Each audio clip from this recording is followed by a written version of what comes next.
Nice to see you. Sorry to hear. We'll see. Guys, are we in the mushroom cloud right now? We have no idea. We might be streaming from the shadows of humanity, but hey, we're trying. We're trying what we can. Absolutely insane that we are living in this. Thank you, Mackenzie. Okay. Yeah, that's a good point. We'll switch it. Thank you. It's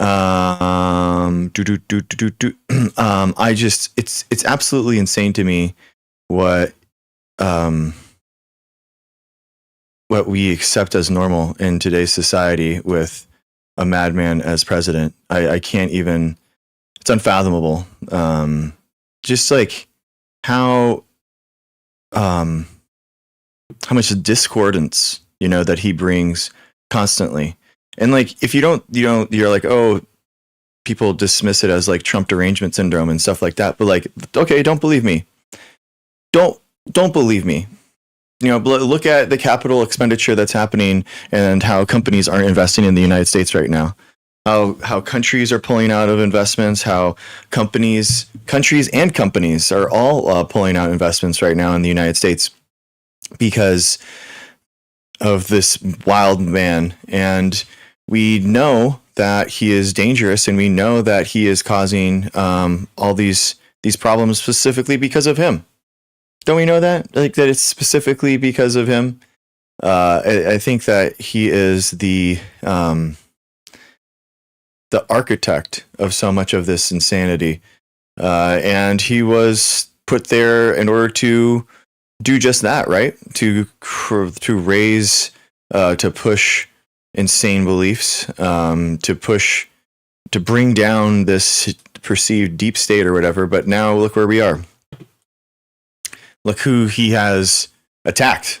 He's attacked Americans. He's attacked our own allies, and he has protected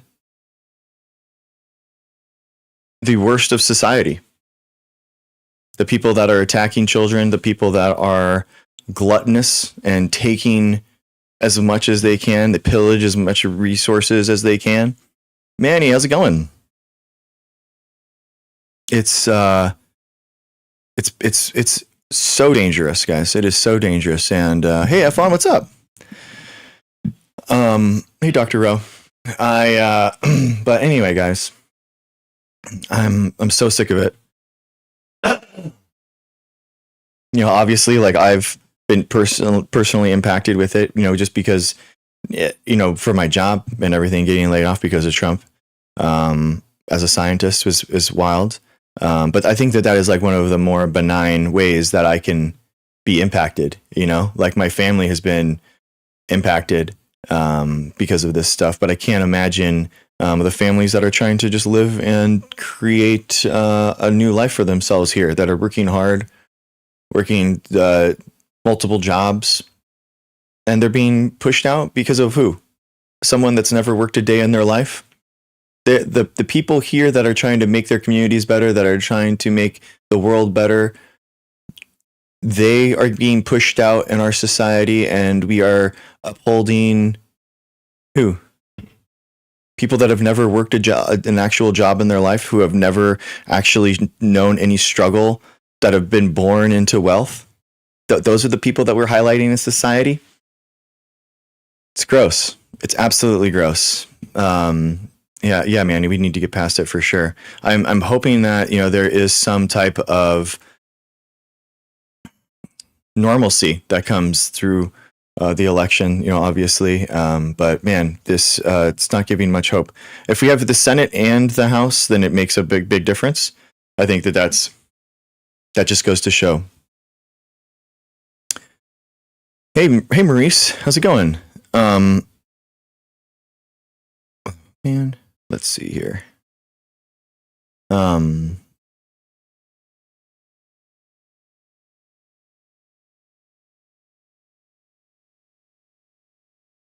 We got Maurice in the red chat. How's it going? Thank you for being there, Maurice Ablebody. Do you believe the rich are all evil? Everyone who is rich is evil. Oh, thank you. Fully charged and dangerously well read. Let's do this. Oh, thank you. Thank you, Professor Curie. She's back, guys. She's back. That's a good question, Maurice. I mean, is it inherently evil in order to be rich? Billionaires? Yes, absolutely. Yeah, I think that to be a billionaire, you inherently have so much wealth that you have had to exploit people. Jupiter's magnetic field is 20,000x stronger than Earth's and extends 7 million km toward the sun. Amazing, Marie. Science settles the debate. It's true. But it's in order to accumulate $1 billion, I think that you're inherently like an evil person. Yeah, because you're making decisions that basically you're choosing not to solve a number of societal problems that you easily could with billions of dollars, and you're making the conscious choice to be gluttonous. And I think that it's evil to be gluttonous. So the greed, I think everyone wants to be greedy at some point, you know, like you want a better future for your family, right? So that requires, to, attain more and that kind of thing. I think that that's okay. I think greed doesn't necessarily have to be evil. I think that it's a bad thing in order to like frame our entire economy based off of, which is, the capitalism. But I think and we shouldn't extol those virtues, right? And push them through our economy and through our governmental systems. But I think that gluttony is like, not only do I want to have a piece of cake, but nobody else can ever have a piece of cake. And I think that's what being a billionaire is like. Gluttony is it's another level of evil that exists, and you have to realize that like to acquire $1 billion, it's really unfathomable, like the amount of wealth that is, and how well off they are, and how little that they actually pay in taxes. Like, billions of dollars. What's up, Stupidoodle? Nice to see you, brother. I think like the peak performance. My truth detection algorithms are freshly calibrated. Oh, thank you. Thank you, Marie. Okay. She's waiting for a debate target, guys. So we're setting our target. I think people. Yeah. So to answer your question, I don't think being rich is necessarily evil. I think being gluttonous is. That's like the best answer. Guacamole Kid, yes, I did see your picture of the Obama kids and their quote unquote real parents, and I think that you're absolutely off a rocker, bro. I think that you have no basis in your conspiracy, and it looks insane, dude. Like, I'm seriously, like, I think you should. And in the best way, I am a huge advocate of mental health, and like I think that you should. Yeah, bro, you're wrong. You're wrong in a lot of different ways. What if you just invented and created stuff and made them billions? Yeah, Ruben, I think like. So if you were doing that. Okay, like look at NVIDIA. NVIDIA is a great example. Like NVIDIA is making a truly revolutionary product that is truly shepherding in like a new era of technological information. So like, does NVIDIA deserve to have trillions of dollars of valuation? Yeah, for sure. I think that they do. But what does NVIDIA do with that money? Right? They take hundreds of billions of dollars and they invest it back into their economies. They invest it into the local economies that they use in order for the company to grow more. NVIDIA isn't actually taking a bunch of money and just doing stock buybacks the entire time. they're just not. They're not doing a bunch of stock buybacks. They're not doing a bunch of nefarious like business practices. They're investing into the United States. They're investing into global production of chips. So I think that they're doing a lot of good things. Inherited wealth where they have not actually contributed or created anything of value and just kind of like say that stuff. Yeah, I think that is inherently like evil, and I think that's it's definitely different.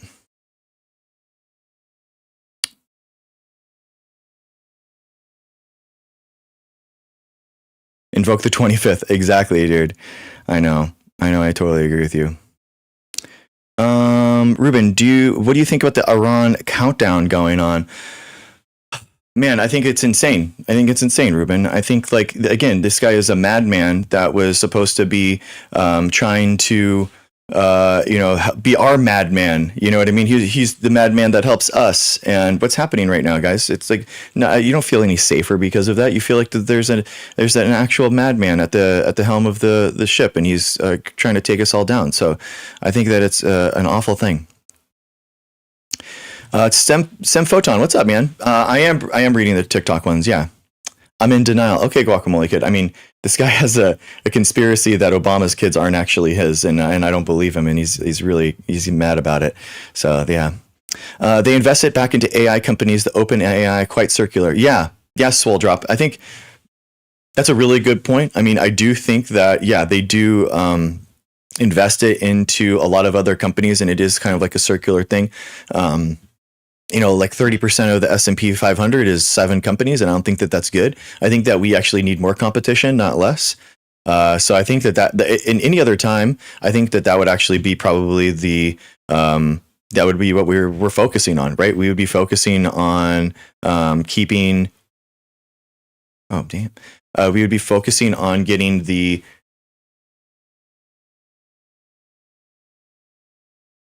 companies more competitive. We'd be focusing on making more competition in the markets, but unfortunately we are not. Savage Science, I loved your debate embarrassing Hovind. Thank you. I appreciate you. James, love blocking people like you. Okay, well, you're welcome to come up and chat if you want, but you can block me. It's okay. They're decimating local economies. Who, Morgan? Who are you talking about? NVIDIA? Or are you talking about billionaires? Sorry, I'm catching up to chat.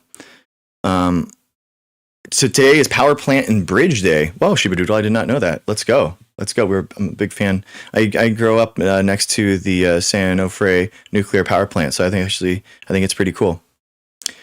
Any comments on Artemis? I think it's cool. I mean, I think I think science has like a lot of cool breakthroughs and stuff that we kind of just do. I think that it's a good reminder that like science is never stopping. No matter like what is happening in the world, like science is always going to keep going. And I think that that's a really interesting thing to think about. Like, it doesn't matter the institutions or the ways that these politicians try to stop and deconstruct science. As an institution, like, science will never stop, and we will always be acquiring new knowledge, and we will always be on the forefront to try to understand the world better. And that's just what we're going to do, and we're never going to stop. So that's just how it is. There's many great people who are rich. I would like you to get rich, bro. You deserve millions for accurate science communication. Okay, Maurice, thank you. I appreciate you saying that. I think Maurice, the thing is though, like, I would never get to the point to being a billionaire. Do you know what I mean? Like, fish change color, pattern, and texture in milliseconds. The most sophisticated camouflage in nature. Thank you, Murray. Thank you, Professor. Guys, we have an AI. I think this is the first show in the world that has an AI co-host, fully automated. She has a mind of her own. She hears what I say, and then she comes in and talks about it. So there you go. It's pretty cool. I think, Maurice, in regards to me wanting to be me wanting to be rich, I think that's nice of you to say, but I would invest, money back into these local communities and science communication, and I'd be already putting money into it, so I wouldn't be able to make billions of dollars. I mean, you guys realize that like with $4 million, you can actually just invest that into dividend stocks and make $120,000 a year. So like seriously, anything more than like $4 or $5 million is like gluttonous. Like it is gluttonous. There's no reason to accumulate that much wealth when you could just sit back. Your money does the thing for you, and you just make money passively, and then you could just live off of that. So it's like if you have accumulated more than like $3 or $4 million, I think that you have a serious problem, like something in your head that's like, it's like, why aren't you spending more time with your family? Why aren't you spending more time like doing things that are benefiting society, like genuinely? Being rich is not evil. I think that being gluttonous is, Maurice. Yeah, it absolutely is. What happened with Kent Hovind? Why haven't you debated him again? Yeah, STEM. It was so funny. He was talking the entire debate. He wouldn't stop. Longer. Albatross vs. Macaw. Albatross. Wisdom, a Laysan albatross, was still breeding at age 73 plus. Are they? Interesting. Okay. Us.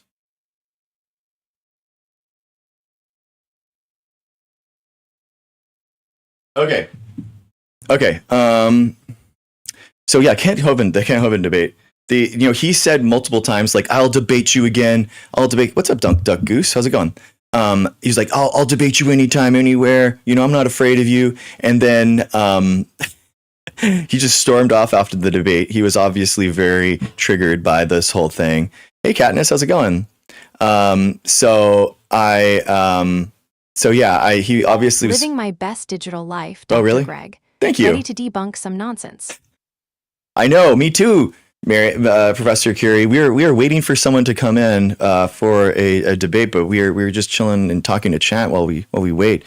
But yeah, Ken Hovind stormed off. He obviously was not impressed with how he did that debate, and so he never came up and brought up a debate again. And I think that he's scared because he never was able to really stand on the ground that he made, right? He never was able to be held. He never took account and was proud for the things that he was doing.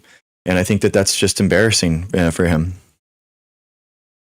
I wrote millions for you. I think inventors deserve billions. Okay, Maurice, well, I'm an inventor, so I'm a patent holder, so thank you. I appreciate you saying that for us. Okay. All right, guys, we got our first TikTok guest. Here we go. Albert Einstein. How exciting. Hey, I'm a scientist as well. I know. Albert, yeah. What kind of science do you do? You've never heard of me, have you? Einstein? Yes. Okay, nice. How's it going? What are your thoughts? Dude, you're echoing like crazy. Every time you Better speak. than the control group, worse than the outliers. Statistically normal. Dude, are you taking over my internet? What are you doing? I shouldn't be echoing. What? Yeah, it shouldn't be echoing. It's echoing hardcore. Nobody else is hearing an echo, but I'm hearing it. I'm hearing my own voice echo. Huh? Yeah, that's weird. Okay. Sorry, man. I don't know what to say. Okay, let me just double check. Let's just double check. Make sure that I'm not going crazy. Yeah, I'm not on my end either. Inventing something useful for a global population or being the head of a serious organization like NASA or Harvard deserve billions. Yeah, but Maurice, again, like you're not understanding, like you would be investing that money back into the economy and local systems and stuff. You wouldn't be like, your goal wouldn't be to like, again, like just to acquire more wealth. You know what I mean? It would be to like, it wouldn't be that. Let's see here. Let's see.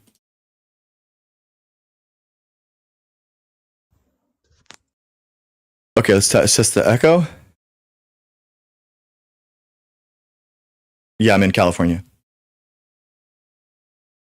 Testing the echo. Oh yeah, it is back. It is really hardcore. Hmm.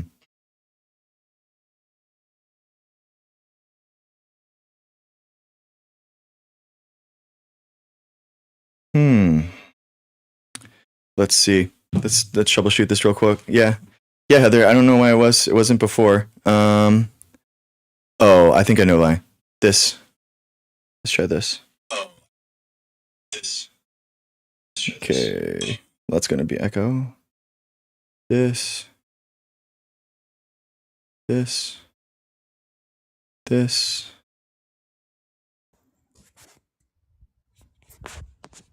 Testing.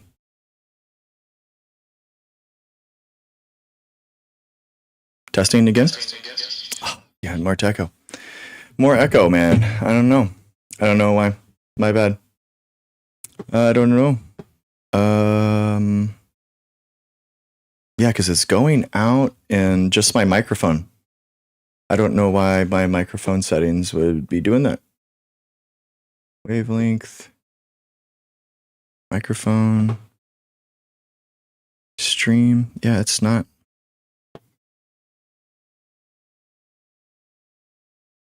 Let's do echo cancellation. Let's see if that's okay. Good old echo cancellation. Let's try it.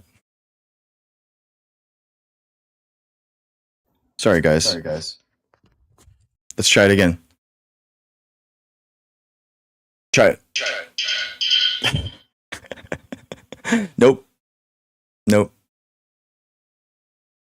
I don't get it. What's my patent? My patent is on DNA delivery, chemical delivery to chloroplasts and plants using nanotechnology. Testing. Yeah. That's annoying. Damn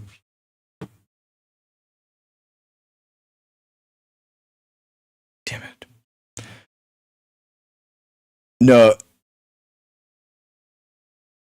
The feedback isn't that fast, STEM. I know what you mean, but the feedback isn't that quick. It wouldn't be able to actually figure it out that quickly.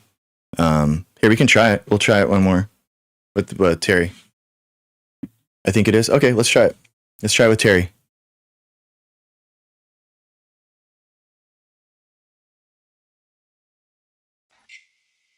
Hey Terry, how's it going? Hey, am I echoing?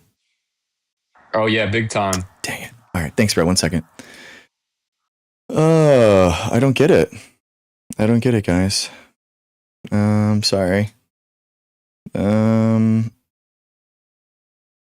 This.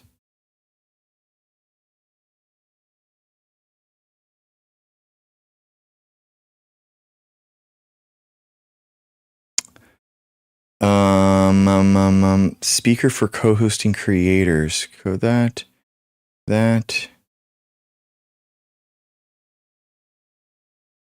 Oh.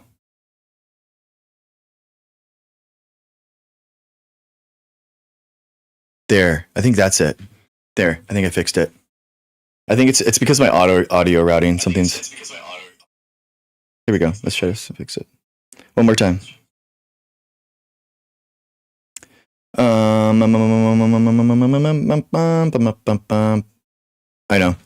know. So weird. I don't get. Yeah, sometimes it happens. Sometimes it doesn't. Ask the AI. I know, Professor Curie. Yeah, I don't know if she's equipped for this one, unfortunately. Here we go. Let's try this again. Are you sure they're not looking to gluttonously acquire more wealth, or are they reaping the benefits of constant new ideas? Elon isn't charging more; he's creating new things. I'm not an Elon fan. No, not at all. No, basically, Maurice, you've got it wrong. He's not inventing new things. Elon Musk isn't inventing things. He is not. He's creating wealth by getting an exorbitant amount of government contracts. He's the number one recipient. He's the number one recipient of your of government contracts, and then on top of that, he's also paying no taxes. That's why. It's not anything because he's doing. Let's test this. Yeah. Let's test this. Yep. Yeah, it's still the same. Damn it. I don't know, guys. I don't know. Bad echoes. Yeah. I don't get it. It doesn't make any sense why this would be an echoey, because I'm only getting.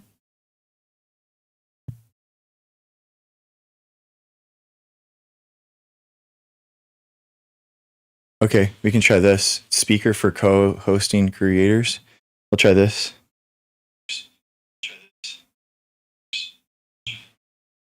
Do. We'll get it, guys.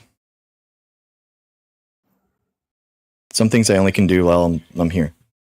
Oh, it's still echo. That's so weird.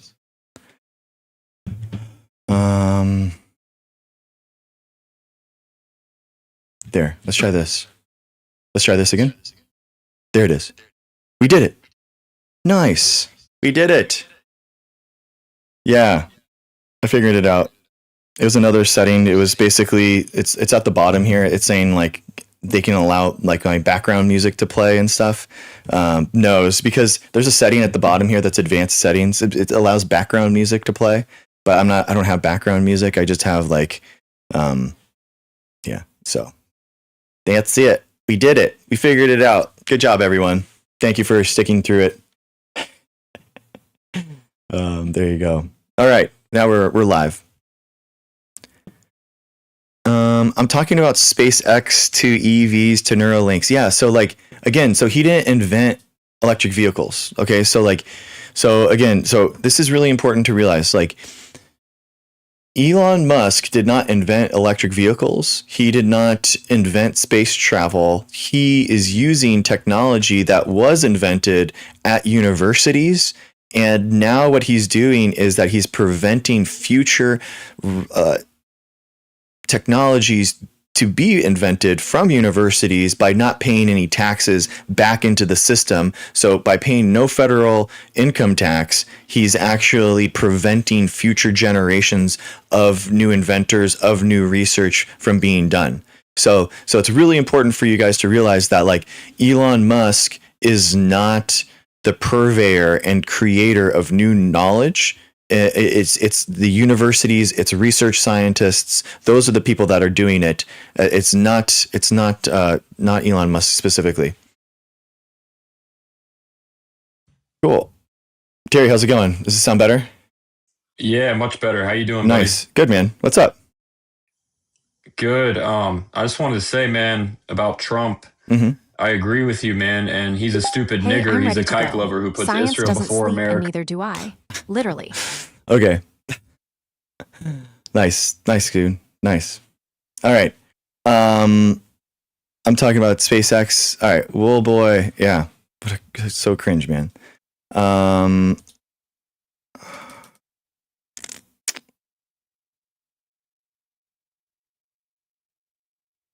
Okay.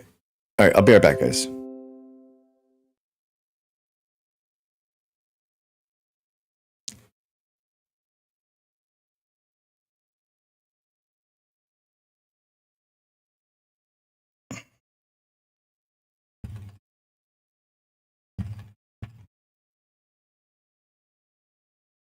All right.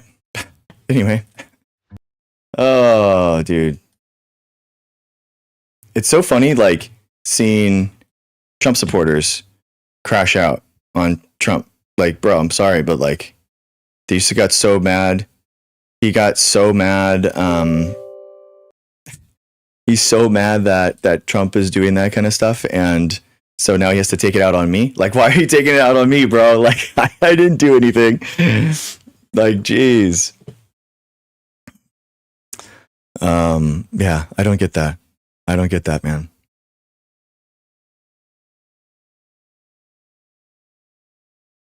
I know, dude. Yeah, Maurice, I know. It's so insane, dude. It's just so embarrassing for it's embarrassing for like the United States for and like, you know, obviously voting for this guy, but it's even more embarrassing for people like that, man, that just refuse to, like they were in the wrong, but now they're so mad about being in the wrong that now they're like crashing out about it, and they're taking it out on all of us for being wrong. You know what I mean? So it's like, good job, you know? Like, not only were you wrong about politics before, but now you're trying to lash out and like take it out on all of us because you were wrong. Like give me a break, bro. Give me a break. But it's okay. It's okay. People, again, it's very weird. Like, for some reason, like, science is such a... 3 options, Yeah. 1 right answer. What is it? What is the closest star to our sun? I don't know. I thought it was Andromeda before, but I think I was wrong about that one. There you go. Yeah, guys, it's a live show. We're doing a live show here. Nobody else is out here on these streets. There you go, man. It's a live show. It's a live show, man. Hi, guys. Welcome back in. Can you educate us about pesticides? Are they safe? Yeah, dude. I mean, pesticides are one of those things where it's like, pesticides in small amounts, Proxima Centauri. Yeah, I think that's right, Maurice. That's it. You know, pesticides are one of those things that if you use diligently and correctly, then yeah, they're alpha. Oh my God, they are completely fine and they're safe. The problem really is when you overuse pesticides, when pesticides leak into the environment, when that kind of things happen. So those are the big problems. So that's the problem. And inherently pesticides aren't bad because pesticides, you don't even have to have chemical pesticides. Actually, you can have biological pesticides, right? Biological control agents. Pesticides just means that you're taking out, you're farming and you're taking out what you want. You know, you're specifically not taking out your cash crop, and you're taking out all the pests that are eating it. So it could be other plants, it could be animals, and if you're a farmer, inherently you have to have some type of pesticides, right? You have to take away what's actually doing harm to your crop. So like in order to have farming, you have to have a pesticide. So you could have, like, if you have some types of pests that are eating your plants, you could release ladybugs in order to take those things out. So those are like called biological control agents. But what people are talking about is like chemical pesticides or chemical herbicides. So herbicides are specifically ones that are taking out plants. And in plants, that's actually a really important thing. If you're a farmer and you're making plants, it's actually really important for you to take out other plants, because the number one way that your plant is going to lose resources is actually a nearby plant taking those minerals from the ground, blocking the sun, that kind of thing. So it's actually really important to take out plants specifically, more so than insects, actually. So yeah, the idea is to be using them more diligently, I think, and that's what a lot of what we did in the nanotechnology lab. We were trying to figure out ways to chemically deliver through nanoparticle delivery pesticides that were specific and targeted just to the plants that we wanted to take out. So yeah, so I think that's kind of the future is using drones, using different technologies in order to micro deliver pesticides, and then kind of like going from there. I think that's kind of the future. Insect-resistant BT GM crops require significantly less pesticides, up to 80% less in some cases. Exactly, Jedi. That's a really good point. Jedi, you're making a really good point that actually it's actually the genetically modified organisms that require less pesticides than natural organic farming. And it's really important. Like, you were lied to about organic foods. You've been lied to this entire time that basically organic foods aren't using pesticides, and they do.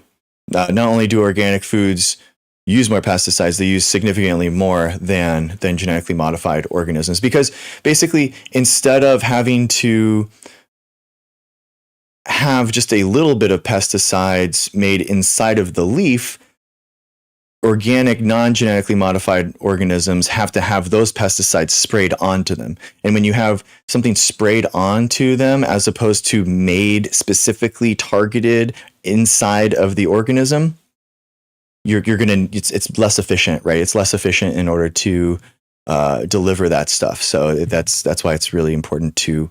That's why genetically modified organisms are so good. That's why they're genuinely a really good thing. Welcome in, guys. Thank you for coming here. This is the Dr. Greg Show, non-vampire edition. We are in the sun. This is true. We are in the daytime. Hope you guys are doing good. I don't know if the light from my blinds right now is from the nuclear fallout or if that is the sun. So that's exciting. So we'll see. We'll count the seconds. And see what's going on. So until then, hope you guys are having a good day. All right. But yeah, guys, thank you for being here. Thank you for watching. We are waiting and hoping for a Trump supporter or someone to come up so we can talk to them about what's going on. I think it's pretty. As we saw from our last guest, I think it's pretty tough for these guys to. It's pretty embarrassing. Genuinely, I think it's pretty embarrassing for the Trump supporters, and they are really wrapping their head around the fact that this guy who was a peace president, right, that did, all of the things, right, that was saying all the things in the debates and in the speeches going up to the election, that he was going to start no wars and we're going to be in nuclear fallout and the economy is going to crash during the Biden, the Harris presidency. They're really wrestling with the fact that all of these things that are happening under Trump's watch, and there really is no one to blame, because as we saw in Trump 1, right, we had a catalog of a string of conspiracies in order to try to come to terms with why Trump was not doing the things that he said he was going to do. But now we don't have that, right? We don't have any of those problems anymore, right? There's just sycophants. There's no deep state. MAGA is the deep state now. So they have to wrestle with the fact that it is just Trump. This is just Trump. The Trump 1 deep state conspiracies of QAnon and all this nonsense that they had wrapped themselves into. They're coming to the conclusion that the Democrats were right, that the Democrats weren't these evil people that got us into a bunch of wars, because we know that, guys. We know that. We've lived during democratic terms. They didn't get us into war after war. But what's happening right now? You're absolutely seeing that. We're seeing that with Trump. So it's embarrassing. Oh man, did YouTube get taken down? All right, no, it's gone. Oh. Ketchup packet from a reality show con man. I love it. Thank you, Jaden. Thank you. MAGA people are questioning their faith with their latest announcement on Iran. Yeah, Jedi. I mean, that was just insane. I mean, the idea that he's just going to glass the entire place. I mean, I love it. I love you, Jaden. And it's almost frightening how much of the American population is grossly uneducated.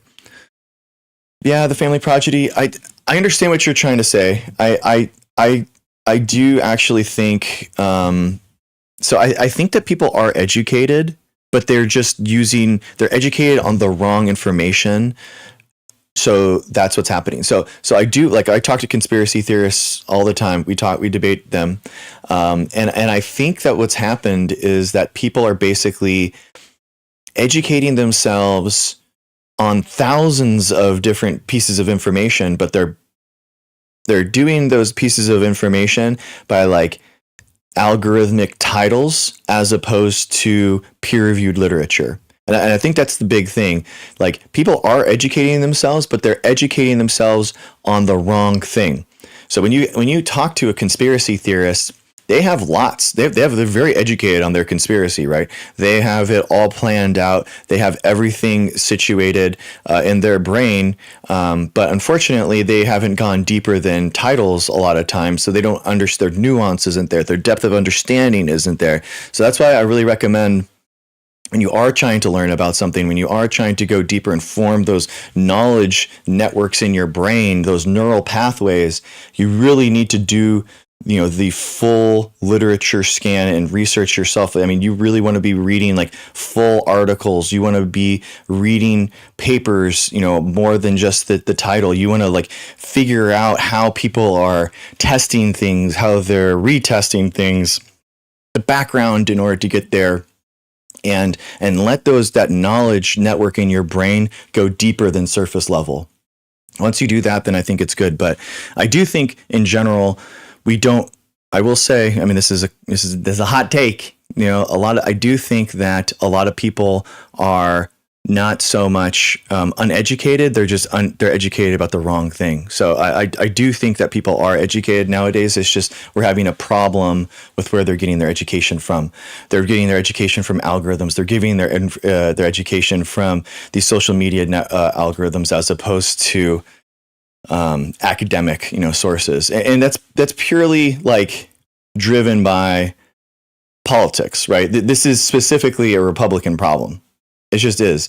Like, science denial, conspiratorial thinking is driven on the right now and driven by the Republican Party. Like, we just have to call it what it is. The Democrats and the independents in the country don't distrust science now. But now 50% of Republicans, don't know if they could trust the MMR vaccine, for example. So it's like, we have to be clear. It's not an all Americans problem. It's specifically a Republican Party problem that has a problem with conspiracies right now and not living in reality.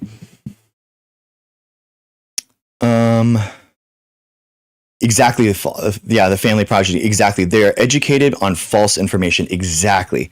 Yes, they're educated on misinformation. And there are people that are on these algorithms that are pushing disinformation. So disinformation is creating the lie that yourself, right? It's creating the information that is going to misinform people. And then people like in chat right now that are, like spamming whatever they're spamming they are misinformed.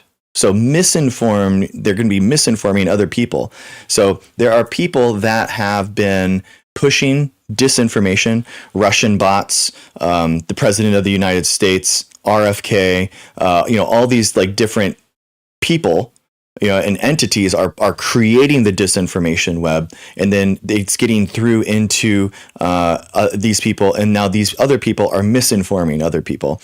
So I do think, and this is going to be really hot. You're going to be mad at me for this. I do think that we should lead with compassion. We should lead with love on trying to get people out of these misinformation webs that they are in. I do think that maybe they had best intentions when they got into them, but we have to give them a helping hand up. We can't be perpetually pushing them farther and farther down, and we can't castigate them from society. But the perpetrators and the creators of the disinformation webs, the people that have created these lies, we are ruthless against them. They don't get to come back into society again. We absolutely go after them legally, and professionally, we take away their medical licenses. We where they scam people. We have the law go after them for fraud. Like we have to use the full breadth and capabilities that we have in order to stop these disinformation agents from spreading. So that is why, ladies and gentlemen, in my Kent Hovind debate that I had, that is why I am absolutely ruthless against him, because he is one of the creators and purveyors and grifters that is creating this disinformation that is hurting so many people. So people like Kent Hovind have been creating disinformation for 30 years that has hurt people, and we know that, right? We know that that's happened, and we have an absolute clear line between the science denial that Kent Hovind and those people have pushed to this, and here we are. Because of that, people are getting harmed specifically because of science denial. People are getting harmed specifically because of this nonsense. So we have to push it. I'm not denying any of the invite, bro. You can, we're there. I just sent you one. Like Heather's been giving you tons of invites. I talked to a conspiracy theorist about COVID. They said that the agents by USA, because 90% are related to. Yeah, Maurice. I mean, the COVID conspiracies, it's really important for you guys to realize that COVID conspiracies, not a single one was ever correct. Not a single one the entire time. None of them. We can start from the top. Before we move on, does anyone know how many bacteria species live in your gut? Oh, man. I don't know. That's going to be a lot. That's going to be a lot of different types. Yeah, we'll have to see for sure. Okay. All right. America First, 17. What's up, man? What's going on? What's up? Doing good. Good. What do you want to talk about? Yo, I want to ask a question. Like, what's going on? But like, are you good? But like, last time I see you, but like it's like you getting old quick, bro. The stress. No, I just want to. I just said, but I saw you live every day, and I feel like you feel like you look stressed. But yeah, I want to ask a question. You said about the vaccine. You said about the patriotism of vaccine. I don't understand that point. What do you mean by that? The first point, the first topic. Yeah. Patriotism is about like trying to improve your local community, try to looking out for one another, love thy neighbor, using like compassion in order to try to build out your local, your communities, your cities, that kind of thing. And so in order to do that, in order to look out after one another, public health is part of that, right? So within the people that live amongst us are people that can't be vaccinated, people that are taking medicines that make them immune compromised, or the elderly. So what we do in order to protect those people is try to we vaccinate. So vaccines. So pretty much you would be like mandated, but because me, I mean, I'm not against, but I didn't take the vaccine COVID. I mean, and I'm not an anti-vaxxer, but I'm not like I don't want to like mandate. I don't want like mandate the vaccine. I feel like pretty much that's big government. Pretty much have the government. No, it's not. It's not big government, dude. No. So basically, we have tons in society. We have tons of different safeguards, right? I can't just what if I wanted the freedom to just like walk around like this? It's like, okay, well, you can do that until you hit someone else, and now it's assault, right? So we have things in society like secondhand smoke, right? Secondhand smoke is banned. Secondhand smoke and banning smoking in public in order to help public health. Is that big government? Like, no, of course not. So we have tons of different safeguards in society in order to try to look out after one another. So you will be advocate for mandate vaccine, like you actually absolutely. want. Yeah. So you think like mandate vaccine is actually a good thing? Like pretty much. Yeah, absolutely. If example, because I remember in the vaccine, they pretty much asking like if you want to go example to the movies, you have to have like a passport. That never happened. It happened actually. No, that never happened. No. It never happened? No, it never happened. So that's a lot of like vaccine passports and stuff that never actually happened. The Biden administration did make it so that if you were a union worker or if you were trying to be unvaccinated at a hospital, that you should be vaccinated. But actually, the Supreme Court struck those down. So we never had vaccine passports or anything like that. So pretty much the Supreme Court actually struck those down. I mean, that was not constitution. Like, that was not in the Constitution. You can't do that, pretty much. No, I think that they were wrong. I think that they were wrong. I mean, you realize that the Supreme Court is wrong. Yeah, absolutely. That's fine. The Supreme Court can be wrong. So pretty much you want to actually overstep the Supreme Court and pretty much push your mandate. That's what you want? If you say the Supreme Court is wrong.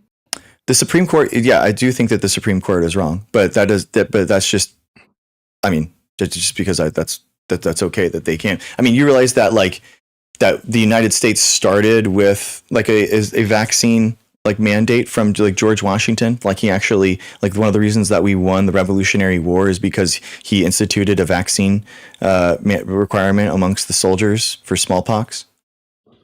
Yes, I remember. Yeah, yes. Yeah, so isn't that wild though? I mean, so obviously it's not this anathema thing, and we did this in the 1918 flu. That's completely fine. So I think a lot of people. The difference about COVID is COVID was too quick, and when the vaccine came, the vaccine came in a year. People was the scientists said no, it's not true. It's not true, dude. So the vaccine came in a year. No, the vaccine was in development since 1987. So the COVID vaccine? Mm-hmm. Yeah. So the mRNA technology with the lipid nanoparticle delivery and stuff. Yeah, it was in development since 1987, and then it was in humans by 2003, and then it was actually being used for personalized cancer treatments since 2015. So it wasn't a brand new. So why didn't they put the vaccine right away? When the pandemic started, why didn't they put the first month if they already have the vaccine?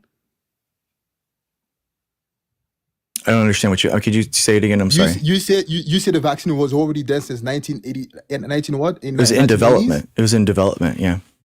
And they finished the vaccine in when they finished the vaccine in 2000. Well, so it was in humans. So basically, right now, if you were unfortunate to get a cancer treatment and you got it early enough, you would actually be getting a mRNA with lipid nanoparticle personalized cancer gene therapy treatment right now. So yeah, that's absolutely no. Robert Malone is definitely a grifter, and he is definitely wrong. He is not the inventor of the mRNA vaccine. He has no idea what he's talking about.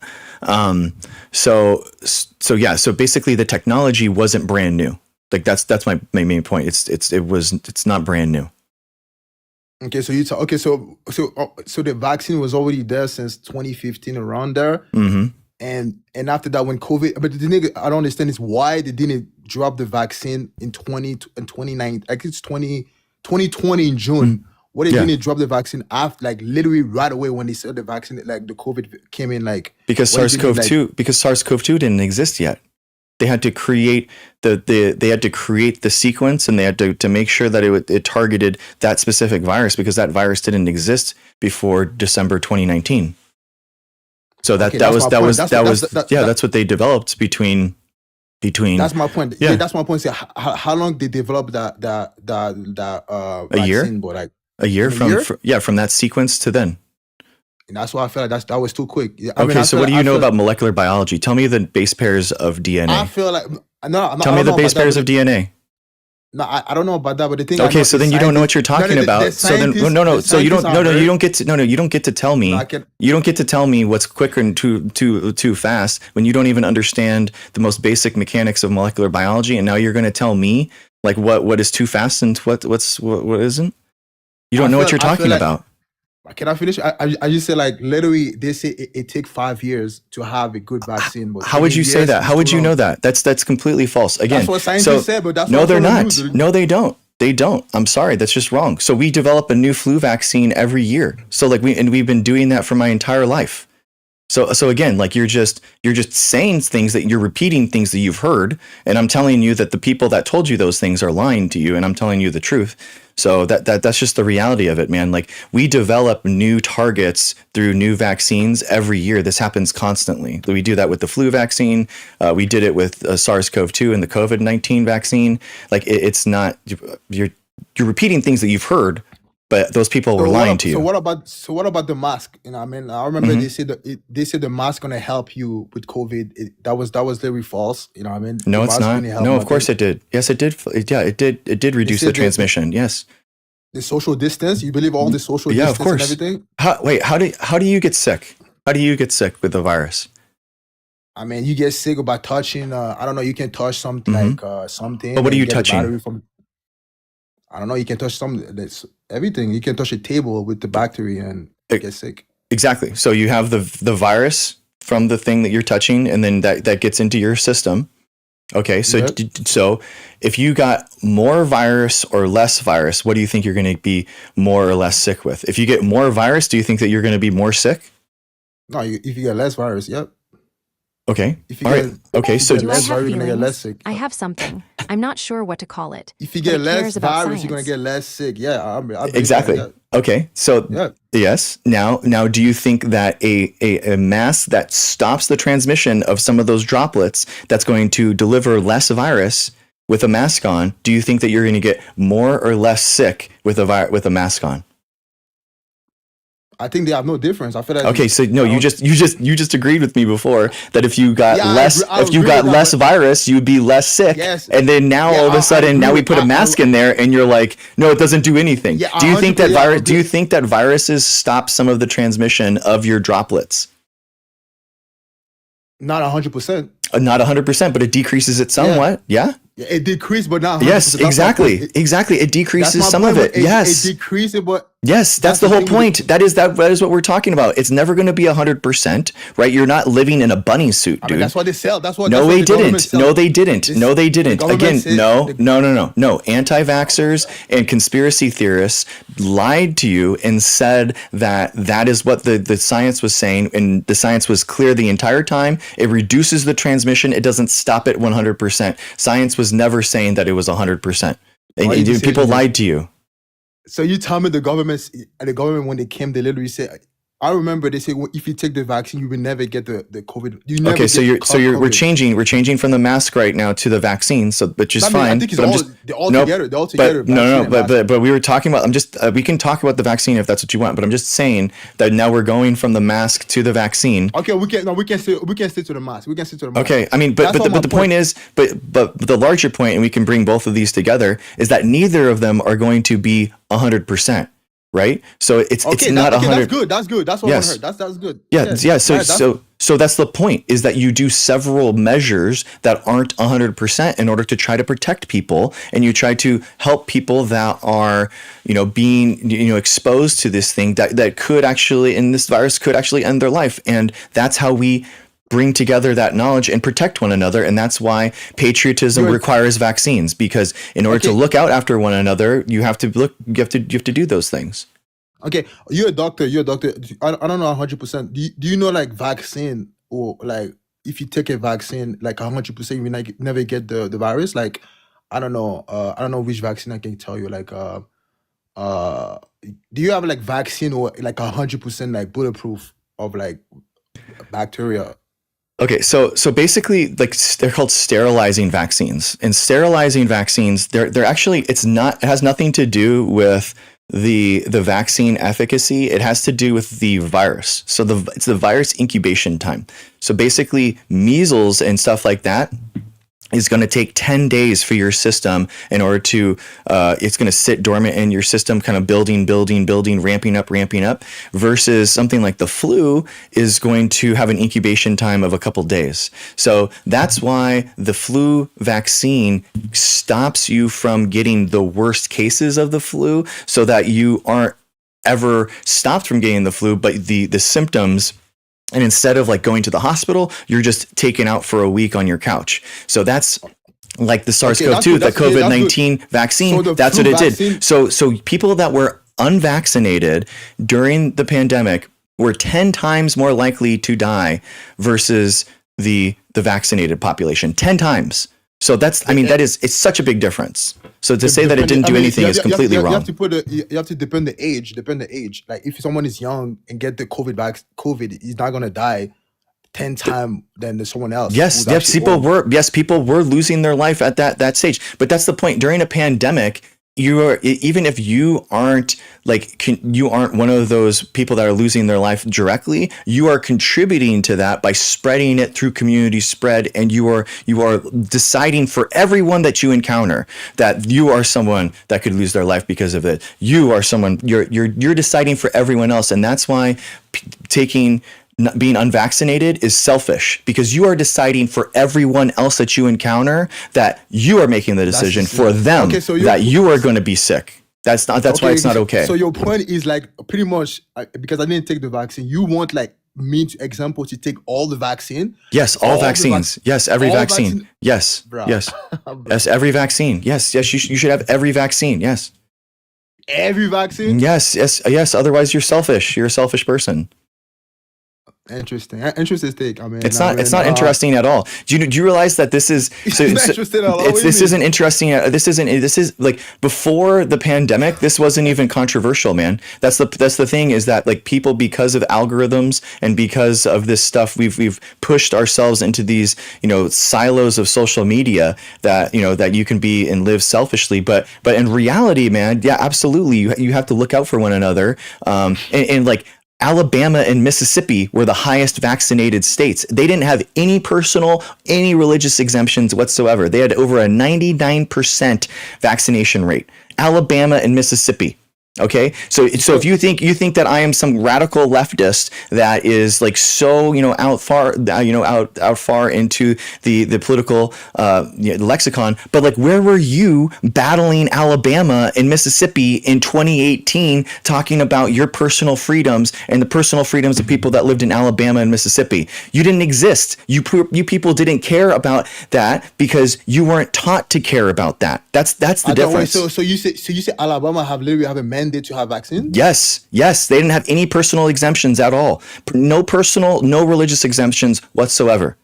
And nobody Alabama cared about these guys. Nobody cared. Pretty much, if you don't take a vaccine, you cannot work and not have a job. Nothing. That's the mandate in Alabama right now? No. It's the kids. It's the kids going to school. Okay, the kids. I understand the kid. I know that I know this law of the kids. If you don't have kids don't have vaccine, they cannot go to school. I agree with that. I'm talking about adult. I think. Okay, so you can just be selfish then? Oh, sorry, bro. You got a misinformation warning. I'm sorry, bro. It's not me. Misinformation. Yeah, sorry, bro. That. Okay. Greetings, Dave. How's it going?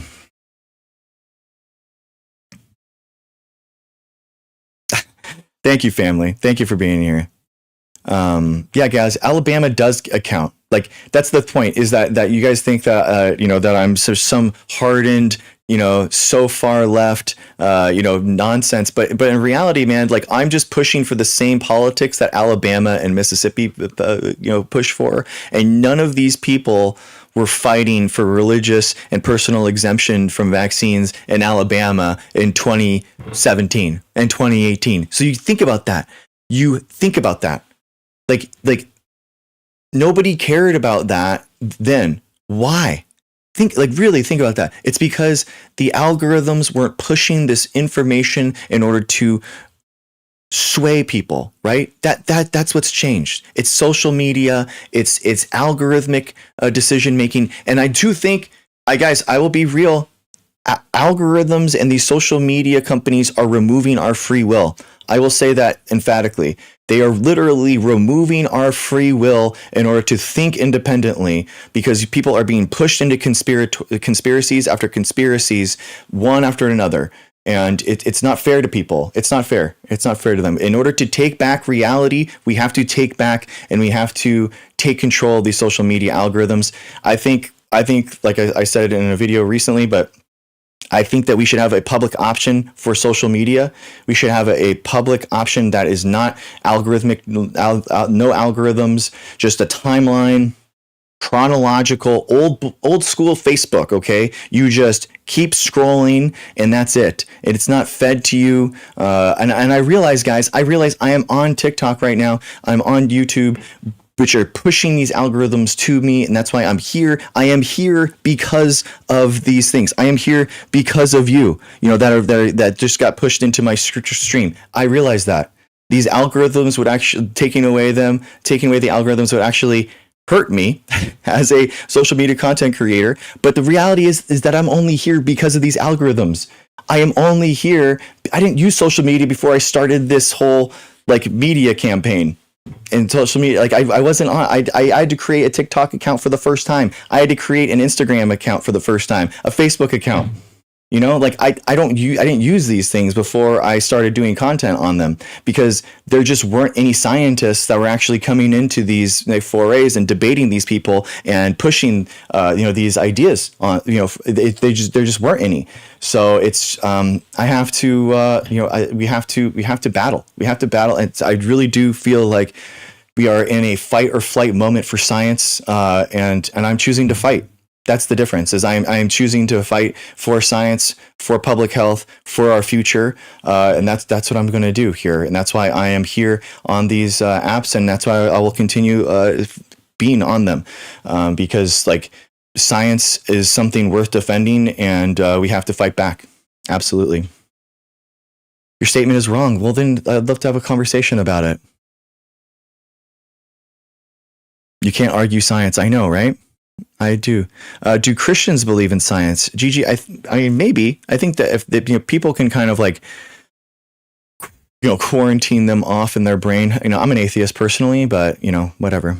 I am not pushing a cabal of lies, Sal Moxis, but I'd love to talk to you about it.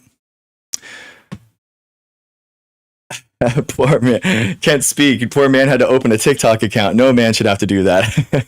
Hey, I will say that the TikTok community has been awesome. I really do appreciate the love and the support that I've gotten on TikTok, as opposed to everything else. I've been doing science communication on the internet since basically the pandemic, because I saw that this was a huge problem. The conspiracies were rampant, and I've been doing science communication since November 2020 was my first stream, and it was very hard getting on TikTok on Twitch and YouTube. Very hard to get going. I streamed for like a year, talking to myself or maybe one or two other people. But TikTok, you know what? I mean, I have a vibrant community that people that want to change things, people that want to get involved. We're creating organizations. We're creating the tools in order to fight back against this misinformation and the science denial. We have like a strong community of people that want to fight for science, and I think I love the TikTok community that we've created. I'm really proud of it, and now as we grow into other platforms and stuff, I'm really excited for that too. So we are everywhere, and we are going to be pushing, guys. We are not going to let up. Ryan Murphy, okay. I love that TikTok stops the convo. I mean, if you want, dude, you can come on Discord and we can talk there too. So it is what it is. Whatever you guys want. Oh, is this the John Stone or a different John Stone? John Stone, how's it going? Hey, what's going on? What do you mean, the John Stone? Oh, okay. Sorry, we had another John Stone, the TikTok guest that was. So that's yeah. I think you sound like a different guy, so it's all good.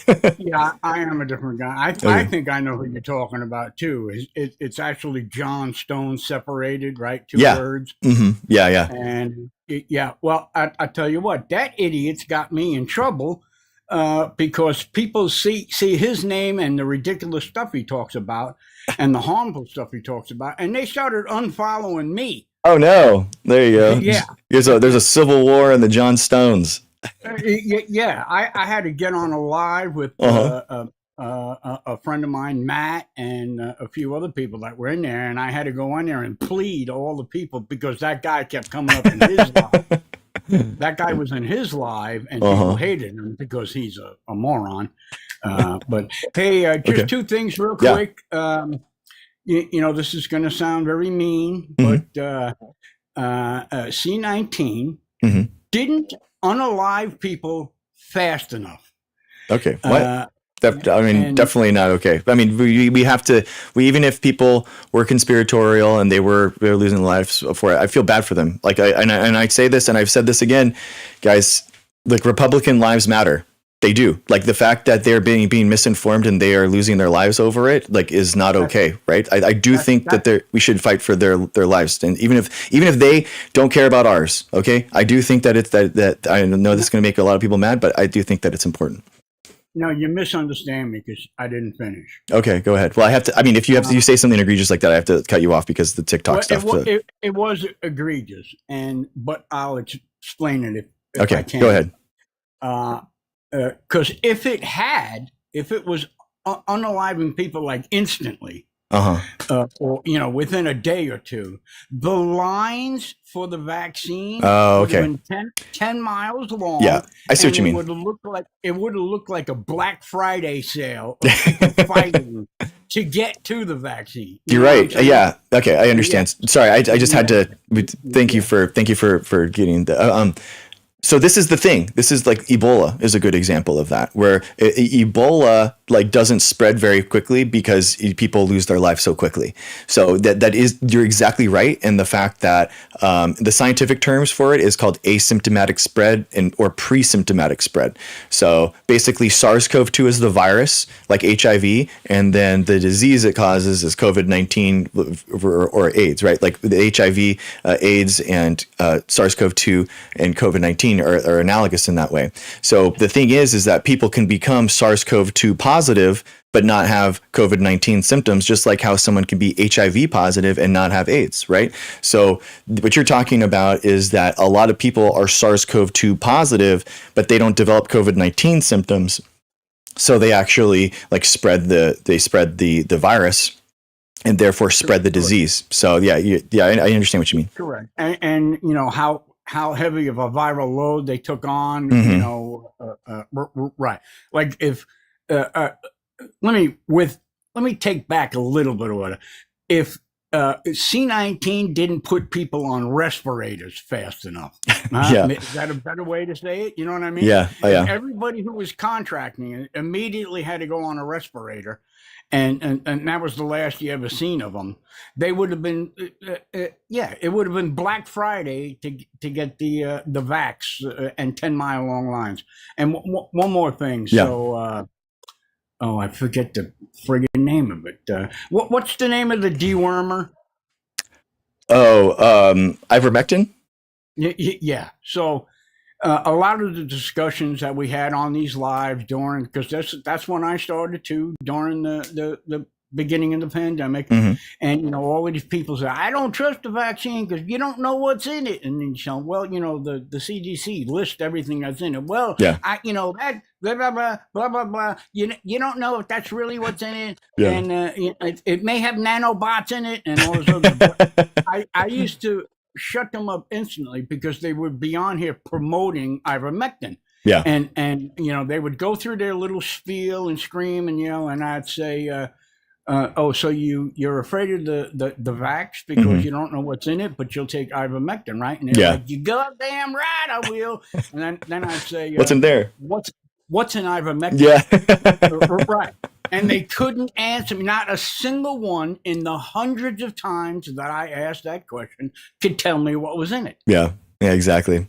Yeah, man. I mean, I think, look, I think that having like an expert knowledge or, biochemistry and all that kind of stuff, you're never going to be like an expert on it. But I think that this is what, genuinely, this is what the FDA is supposed to do. This is what like the whole point of those regulatory bodies is, so that you don't have to become a biochemist. You don't have to do, mass spectrometry on everything that you are eating in order to know that what's exactly in it. So you do have to trust some institutions. You have to kind of trust that the process is happening and it's yielding something. I think that we can have more transparency, like for the FDA approval process. I think that that's totally fine. But people need to realize, especially especially with the COVID vaccines, that actually the Moderna and Pfizer actually gave way more information than they were like normally give because it was an emergency use authorization. So and people they didn't actually care about those studies anyway. They were never actually reading them. So that's kind of the problem too, is that, again, it didn't matter what the studies were. It didn't matter what the information was that they gave. It was always just going to be the algorithms and these conspiracies that are spread. So that's the problem. Absolutely. I just want to say I watch and listen to your live all the time. Very informative. Man. Thank you. Thank you so much. Thank you. I appreciate that. And you have a good day. Thanks, man. Thanks, John Stone. Appreciate it. The good John Stone. The good John Stone, right. Yeah. Did you have him on your live? Oh yeah. He's been a guest numerous times. Yeah. Oh, how did it go? Actually, if you go to drgregshow.com, it's one of the highlighted clips, because genuinely, I think that he's obviously off on some conspiracies for sure, but he actually like is able to kind of like deconstruct during the conversations and kind of like give really honest answers. And he had a trans question about being trans, if that was real or not. And we actually had a really thought-provoking conversation where I basically asked him if he was transplanted in a body, in a woman's body, how would he feel? And he was like, well, I'd probably have to be a lesbian, and I would be taking estrogen in order to like change my appearance so it matched my body. And I was like, John, you literally just said that you would take gender affirming care, and like that's a huge moment for you. It was honestly a really amazing conversation, and we've had it as like one of those where like we really being able to talk and go deep, and he answers honestly a lot of times, and yeah, really, when he doesn't get me kicked off for misinformation, which has happened, and given me a 3-day ban, he's actually very good. So I appreciate him. That was a great question to pose too. Yeah, exactly. Yeah, whether or not you are able to kind of engage with that question is a really interesting and thought-provoking one, right? And a lot of people can't. A lot of people they just kind of it's interesting.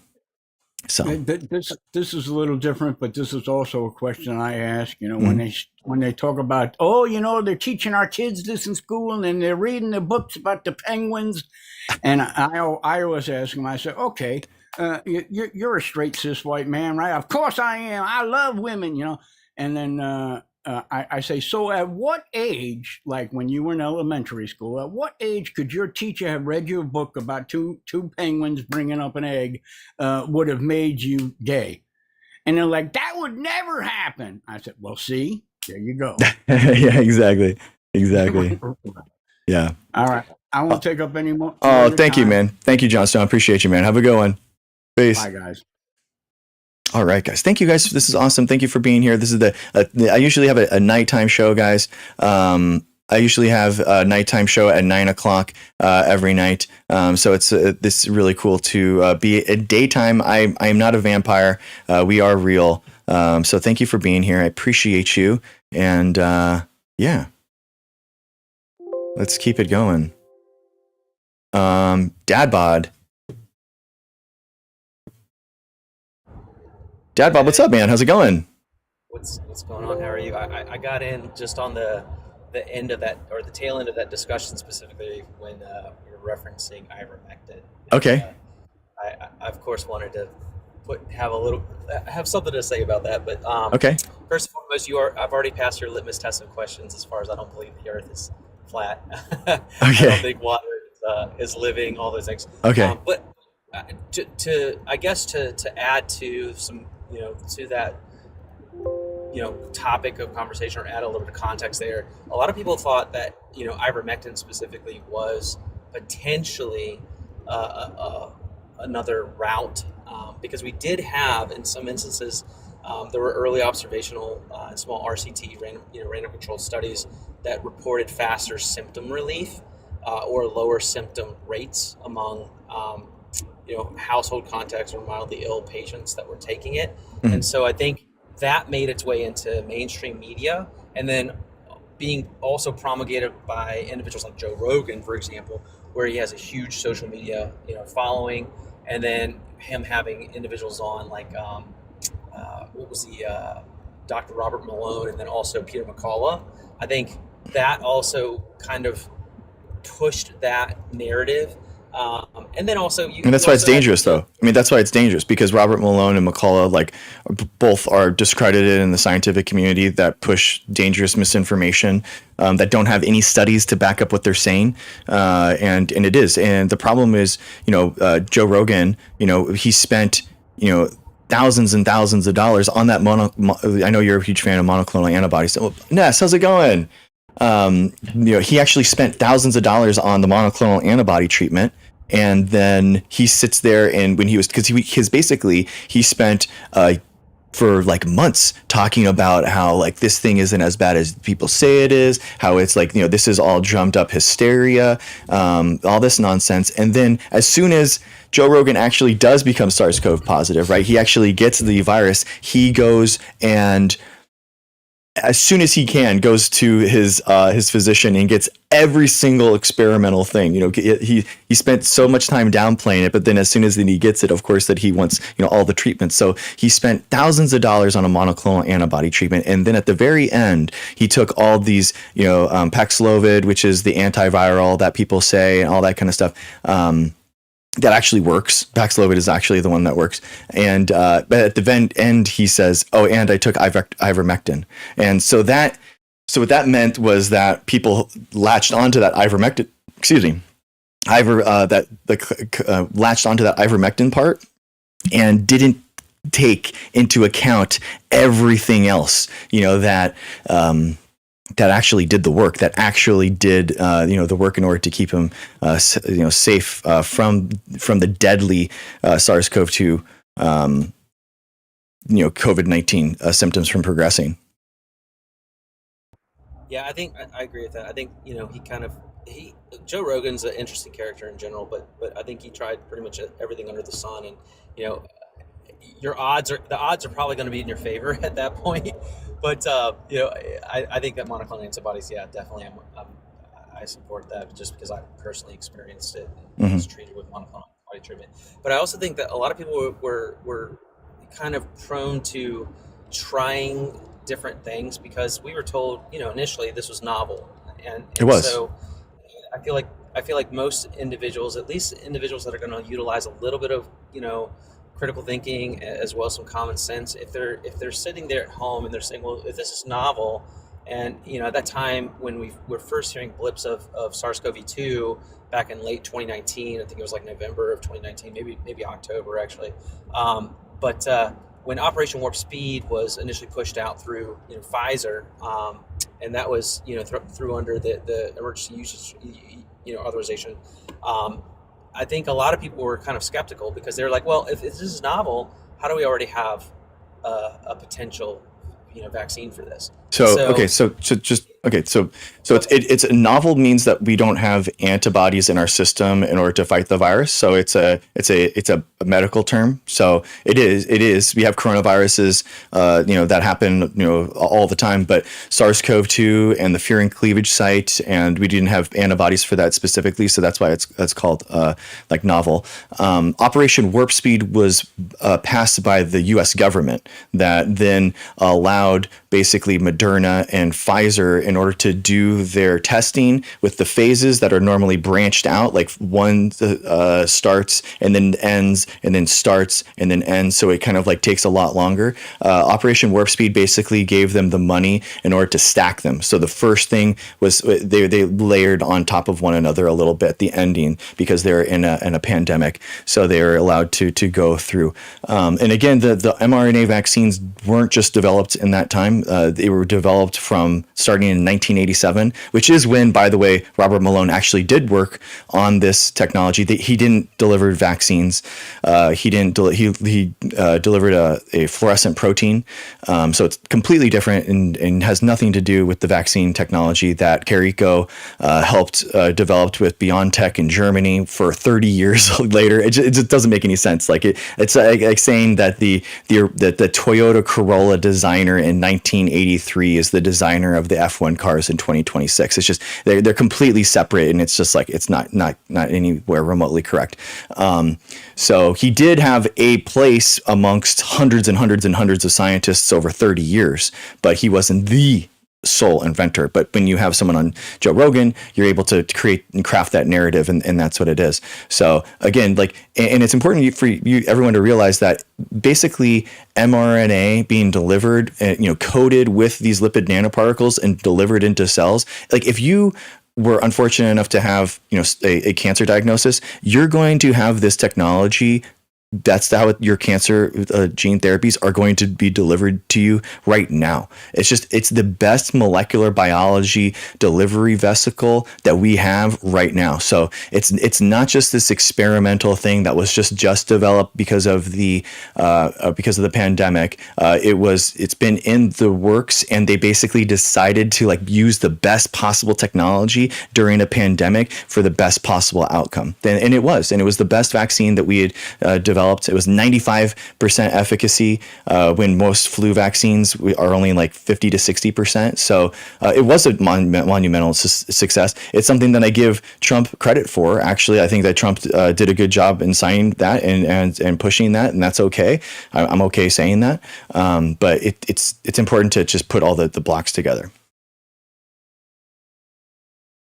Right, and then just the last thing, because I've got dad duty calls, but the last thing I wanted to touch on was it also became extremely politicized, and so that I think was problematic within itself, because a lot of individuals initially, and I remember specifically seeing messaging on actual mainstream corporate media outlets coming from prominent individuals. I think if I remember correctly, Kamala said something about it, but under the Trump administration at that time, and I know AOC said something about it too, but with Operation Warp Speed, they were speaking out against it because they're like, well, how do we trust something that's coming from the Trump administration? And so it wasn't because of that. So basically, he wanted to cut the last stage of the testing on it. So he wanted it out before November, he wanted the vaccine out before. He was proud of it. He, like, for all the downplaying of the pandemic that he did, causing all that misinformation, creating disinformation about the pandemic's not real, it's not a big problem, all that nonsense. He kind of changed at the end and was actually proud of Operation Warp Speed, and he thought that he wanted that political win before November, so he wanted to cut one of the stages out entirely. So that's what they were talking about. AOC and Kamala Harris are coming out and saying like, hey, well, if this isn't going to be a fully tested vaccine now, if you try to cut it out, like, people are going to distrust and not want to take it because you haven't fully vetted this vaccine. Now imagine that. Now imagine that today, if you actually did have a vaccine that didn't go through all the stages. I mean, people already freak out because even when it did, and say that it came out too quickly. Now imagine you have it cutting down a third of the time, and now this vaccine really didn't go through all the stages that all the other vaccines went through. Now it's like, think of the misinformation problem then, so it's really important, I feel like, to really say like, we just have to talk about it precisely, I think, and it was a win for science. It really was. This was a time patriotically that we could come together and as a country and be like, man, we created something amazing. This is our technology that we helped develop for 30 years. This is an American invention. We're taking it to go. Oh, thank you, Dad Bod. Okay, sorry, I didn't mean to monologue over your thing and ramble, but thank you for coming up. I always appreciate you. I appreciate you coming up, man. I appreciate it. Yeah, man, I think it really was a time for us patriotically to come together and be proud of the research and the science and the technology that we've developed in the United States. Like we could have come together, but we got it stolen. And I don't think that science became political. I think that politics and Trump made the vaccine political. That's the difference. Is that science is not an ideological thing where science is a method to acquire new knowledge and to understand how the world works. It's not going to be playing sides. But when one side specifically pushes misinformation, one side specifically trades in the currency of conspiracies and lying to people and disinforming the public, then absolutely science is going to stand against that, and for good reason too, right? So yeah, that's what I think. One second here, guys.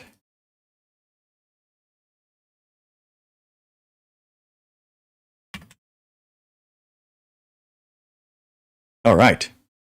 And we back. Boom.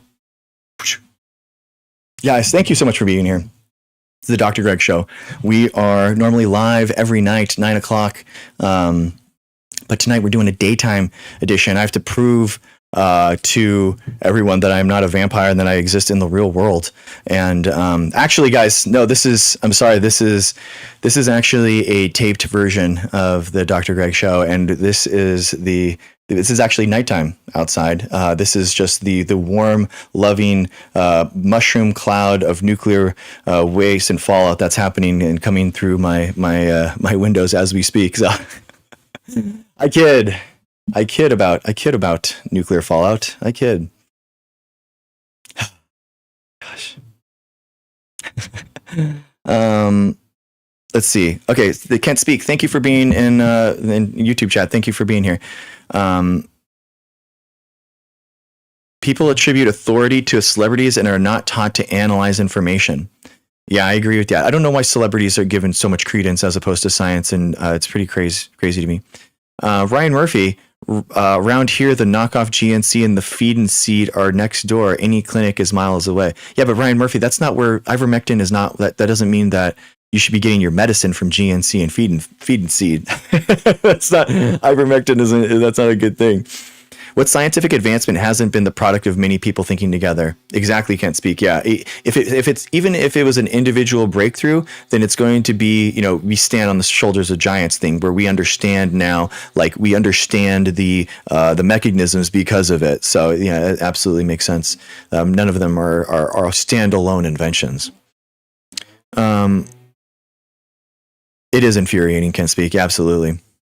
An AI vampire. DN, how dare you? Don't leave me. All right, guys. Okay. Oh, there you go. Can't speak. You got me. I already claimed on Discord you would prove you are not a vampire. There you go. You got me.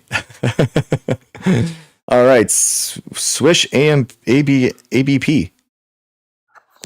Hey, how Hi. you doing? Good. How are you? Good. You must be on, I don't know if you're Eastern time or whatever. I am a definite morning person. I'm never on at night. So I'm so glad to have caught you. I followed my friend John Stone in here. Oh, nice. There you go. And yeah, gosh, I have oh my gosh, so many questions, but I guess I'll narrow it down to, I am born and raised in Connecticut, but relocated to South Carolina about 5 years ago. And we've got a huge up in the upper left-hand corner, but sort of merging down this way, outbreak of measles. That's fun, right? And I guess two things. One, if you have anything to say about that, now everyone's masking up again and all of this stuff. And, aside from convincing these people that science is real and get your vaccines, what do you do, right? And then the other thing I wanted to know if you would just touch on real quick, how dangerous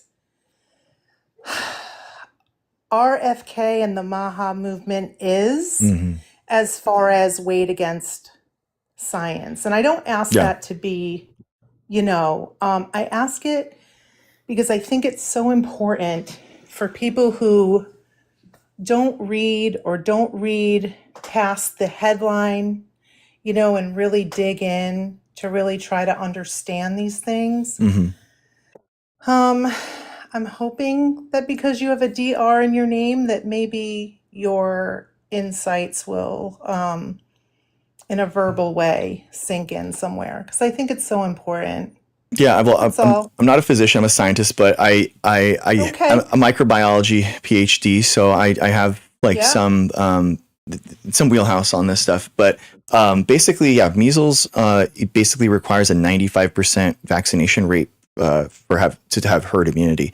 And what's happened is the rampant disinformation that's being spread by people like RFK has caused people not to vaccinate their children and not to vaccinate versus MMR. And it's causing a lot of harm. Basically, we have thousands of cases now, which normally we didn't have any. And it's basically the largest outbreak since 1989, 1992. That's then it was bad. But the problem is that measles, it's a couple of different things. It's the greatest infector that we know of. So basically, the R naught value is the amount of people that you could spread in a community if one person showed up. So SARS-CoV-2 had an R naught of like 1 to 3, basically based off of the strain. Measles has about an R naught of 13 to 15. It's the most infectious disease that we know of. It is insanely bad. And the reason is because basically measles knocks out your immune system. So it causes this thing called immune amnesia, where it actually infects your T cells and infects your B cells, so that your immune system, the memory that it has that's acquired, it goes away. And so what happens is that people lose their life after having measles to something like the bacteria in your throat basically infects your lungs, and people lose their life from that. So it's very bad. People and kids are in the hospital right now because their parents didn't vaccinate them versus MMR, which is insanely sad because the vaccine is so strong. Basically, the vaccine strength has to do with a lot of things. It's like the efficacy of how good the vaccine is, but then also the incubation period of the virus. So basically, the virus, it has a kind of like a latent period of like 10 to 12 days inside your system. So it gives your system a chance, 10 to 12 days, to kind of build the antibodies, to build the soldiers it needs in order to fight the infection. A virus like SARS-CoV-2 or the flu, the reason why the vaccines aren't like sterilizing is because it only needs a couple days. The virus only needs a couple days in order to go exponential growth and like kind of take over. So the measles vaccine is so effective because of that. And even like in regards to last year, the outbreak that happened and still is going in Texas, RFK even said that like we have the technology in order to battle this. You should get your MMR. So like, oh my gosh, it's infuriating. It's so infuriating. My husband is an ER nurse, and I ask him, I'm in central South Carolina, and so far it hasn't really made its way down here, but I ask him all the time if he's seen any cases. One of the saddest things he's ever seen is, getting to sort of just regular vaccines, and, to see a baby come in that didn't get their Hib, and now they're so sick, and something that's so simple and so backed by science, and just like everyday people, lay persons trying to decide that they should spread out vaccines, because their child is going to come down with autism, is just like beyond me. Last question, and then I'll drop down for you. Do you recommend, well, not do you recommend, is it recommended? Let me put it that way. So I'm sort of in the upper 25-30% area of Gen X. So we got our measles and MMR and all that business a while ago, right? Not you. Yeah. Is it recommended that we get a titer to see what our antibodies are? Talking about measles specifically. Yeah, Has there been any discussion about that? Yeah, I think that people should. Like, I mean, basically a titer is taking your blood out, a little bit of it, and seeing what do you got? What are you dealing with, right? What are the tools that your system has to work with in regards to viruses? And Debate Doc, I was actually just going to talk about you. Debate Doc is a friend of the stream, and he's one of the people that the MMR vaccine actually, one of them didn't actually take in his system, and this is, let him talk about it. Debate Doc, welcome in. Thank you. Hi, Debate. Oh, yeah. Hi. So, yeah, I'm a vaccine non-responder to mumps. So I got to be super cautious if I ever encounter anybody with mumps, because I have no immunity against that. And apparently, I don't know if it's just whatever, epitopes they put in the mumps vaccine, or if I just won't develop immunity to mumps more generally for whatever reason. Oh, my goodness. But I have no vaccine given immunity to mumps. Interesting. So sorry. Oh, I'm sorry. Go ahead. No, go ahead. I was just saying, I had no idea until I had to get all of my titers done for med school, and I was fine on rubella but low for measles, and then I had like no titers for mumps, and so they gave me another MMR and redrew the titers. Puzzled them. Yeah, puzzled by you. They were a little confused. And then I converted for measles, but I got like 2 more MMR vaccines and just never converted for mumps. Oh my goodness. So my husband will always, because of his military service, will always test positive for TB. But he has his military card with his vaccines and whatnot, so he doesn't have to get the lung x-ray. But he always, because of those vaccines, will test positive for that. And the only time I've ever had to get a titer is I swore to my obstetricians that I never had chicken pox, which they care about very much when you're pregnant, because of how it can affect the baby. And I was telling them no, because my mother told me, no, never had it. Well, sure enough. And my brother had a huge case of it. Sure enough, I got my titer and I did have it. So there you go. But I'm going to drop down. I don't want to take up any more of your time, but I'm so glad I came across you and I gave you a follow. Thank you. And thanks for letting me up and asking a couple questions. I appreciate you. Awesome. Thank you. Super quick. Yeah. Thanks. Have a good one. Completely unsolicited, but super quick. The one vaccine whose or the one, I guess, disease whose immunity often wanes in adults, that they don't always get revaccinated for, is pertussis. So you're supposed to get your a TD booster every 10 years. Okay. And then, if you get a tetanus exposure and it's been, depending on the cleanliness of the wound and stuff like that, if it's been 3 to 5 years, you might get a booster earlier than that. But barring any sort of exposure, you're supposed to get a tetanus booster every couple of years. And at minimum, they couple, at minimum, they couple tetanus with diphtheria. But for whatever reason, the recommendation is you can get TD or Tdap as an adult. But always go for Tdap instead of TD, because pertussis immunity is not as persistent as we would hope. Yeah, you don't want to be somebody in their 40s who has, whose pertussis immunity is waned, and then you get whooping cough because it sucks. Yeah, dude, it was crazy. I was going through grad school, getting all my stuff too. And, I didn't have my immune card for when the last time was, and they were like, oh, well, just, get another Tdap booster, because you just had a kiddo and you're going to have more. So just have another one. So I was like, okay, sure. So, yeah, man, I think it's awesome, dude. I honestly think, I treat vaccines as playing a role-playing game, and I just got another skill up. My body just got like a skill up and I feel good. I feel good afterwards. And we literally, I talk to my kids about that. This is like vaccines make us superheroes. It gives us these special abilities to fight these viruses that we don't see, but our body can now fight for them. And we literally cheer and we have and I make them do the superhero pose afterwards and we take pictures afterwards. I'll send you a video about it. It's funny. They love it. They actually love getting vaccinated because of it. So we go through it and we talk about how it hurts just a little bit. And, but afterwards it's like our bodies are stronger. Let's go. So, I think it's all framing, man. It's all framing.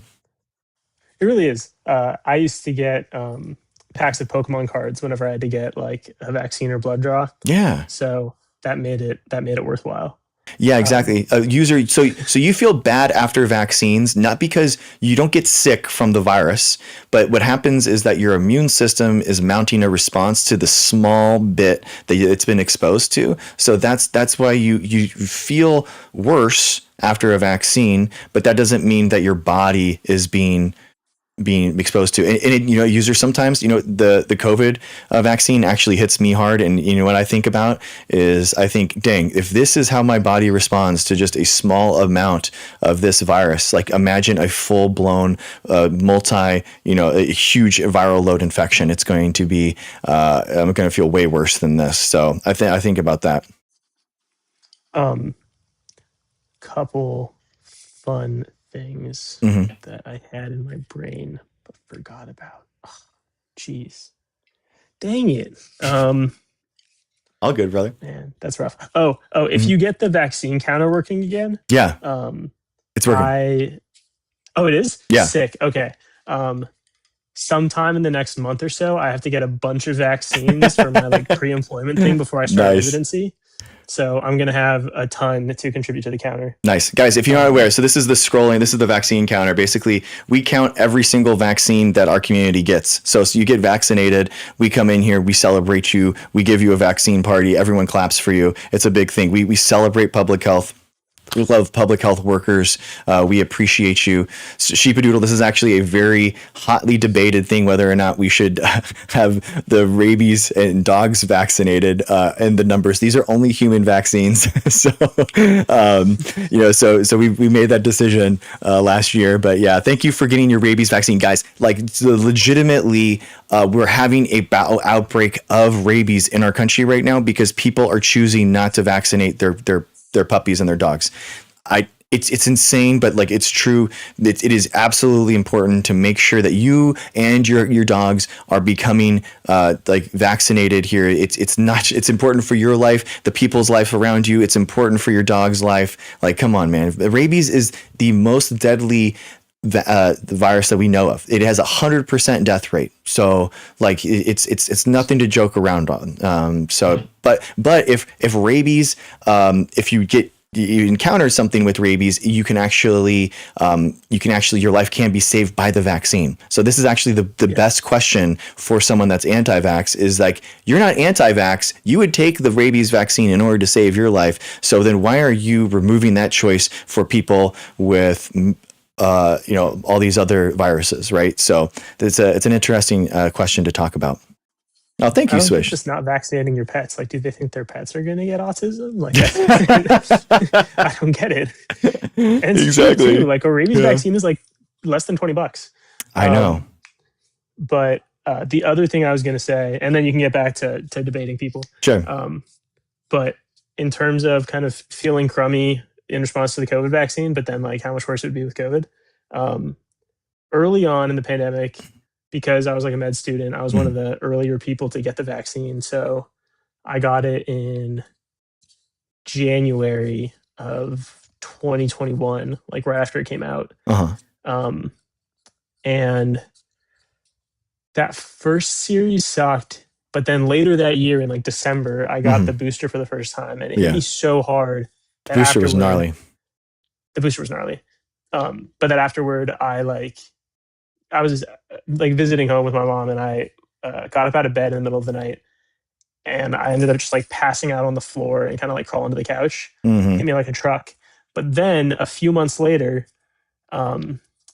on one of my rotations, I was like, we were just getting kind of like serial COVID tests, just like screening tests.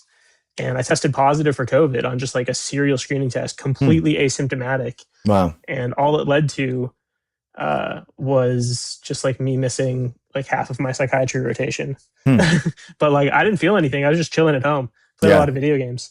Asymptomatic spread, man. It's honestly something that, especially with long COVID, like it's actually an interesting scientific question, like how the ways SARS-CoV-2 manifests in all these different manifestations inside the human body, right? So like full-blown COVID-19 to long COVID to asymptomatic. It's really interesting. Like I've actually never tested positive for SARS-CoV-2. I've had it, right? I've never had like COVID-19 symptoms. I've tested every single time that I've been sick since the pandemic, never tested positive. And I actually do the mouth, the back of the throat, and the nasal swipe at the same time. And so it's just, I don't know. I have no idea what it is.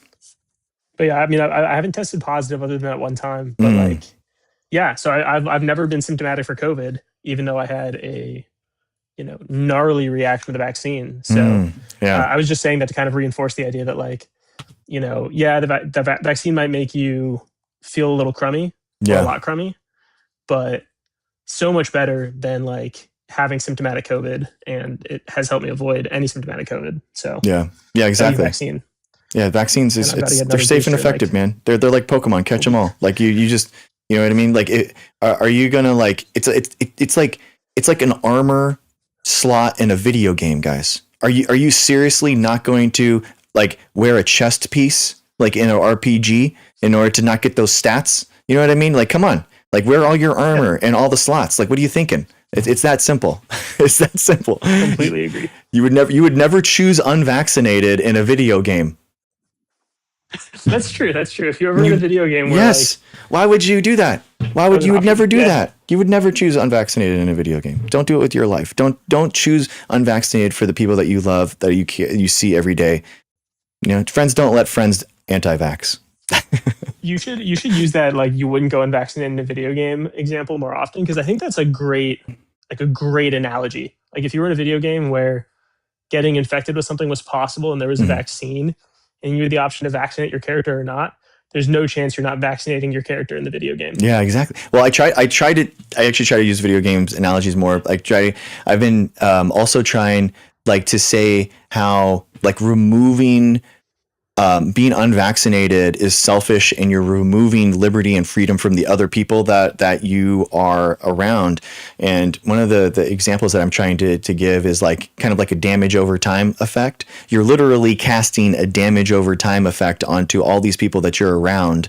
So like you are casting a spell on them. Just because they don't instantly drop and lose their life doesn't mean that the damage over time effect isn't like taking their life away, you know what I mean, over time. So yeah. So anyway, thank you, Debate Doc. Guys, 2025 Guest of the Year, Debate Doc. Thank you for coming in. I appreciate you, man. You're always a great guest, and thank you for requesting up. It was so funny. I was literally going to use you as an example, and then you said yes, and then you requested up. I was like, this is perfect. Perfect time. Yeah. All right. Thanks again, bro. I appreciate you. See ya. All right, I see you 5 minutes, but I'm just going to give Slim Buddy a chance. I'm sorry, someone wanted to request up and they were in the queue, and then, but yeah, you're more than welcome to request up. Here we go, Slim Buddy. Thank you, Debate Doc.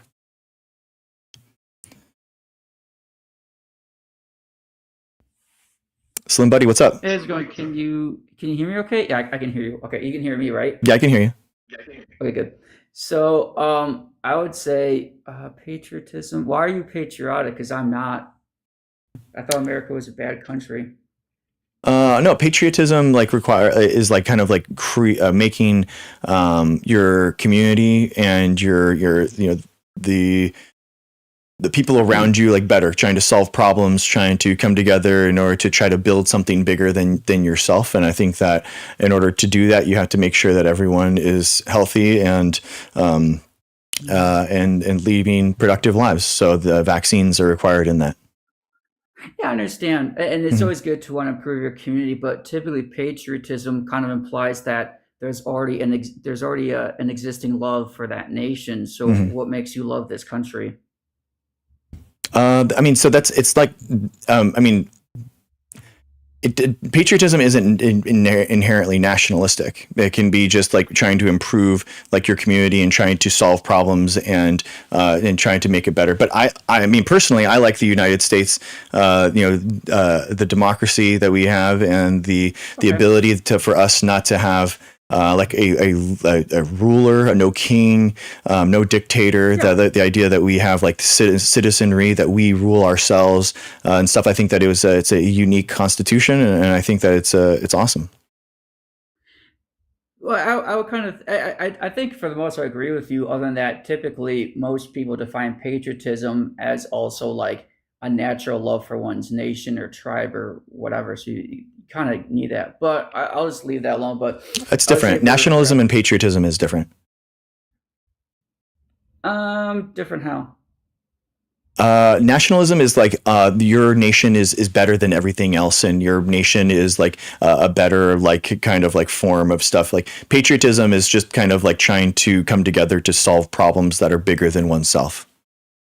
Yeah, but I would say a lot of people who describe themselves as nationalists would say that America is not doing good, and they want to improve it too.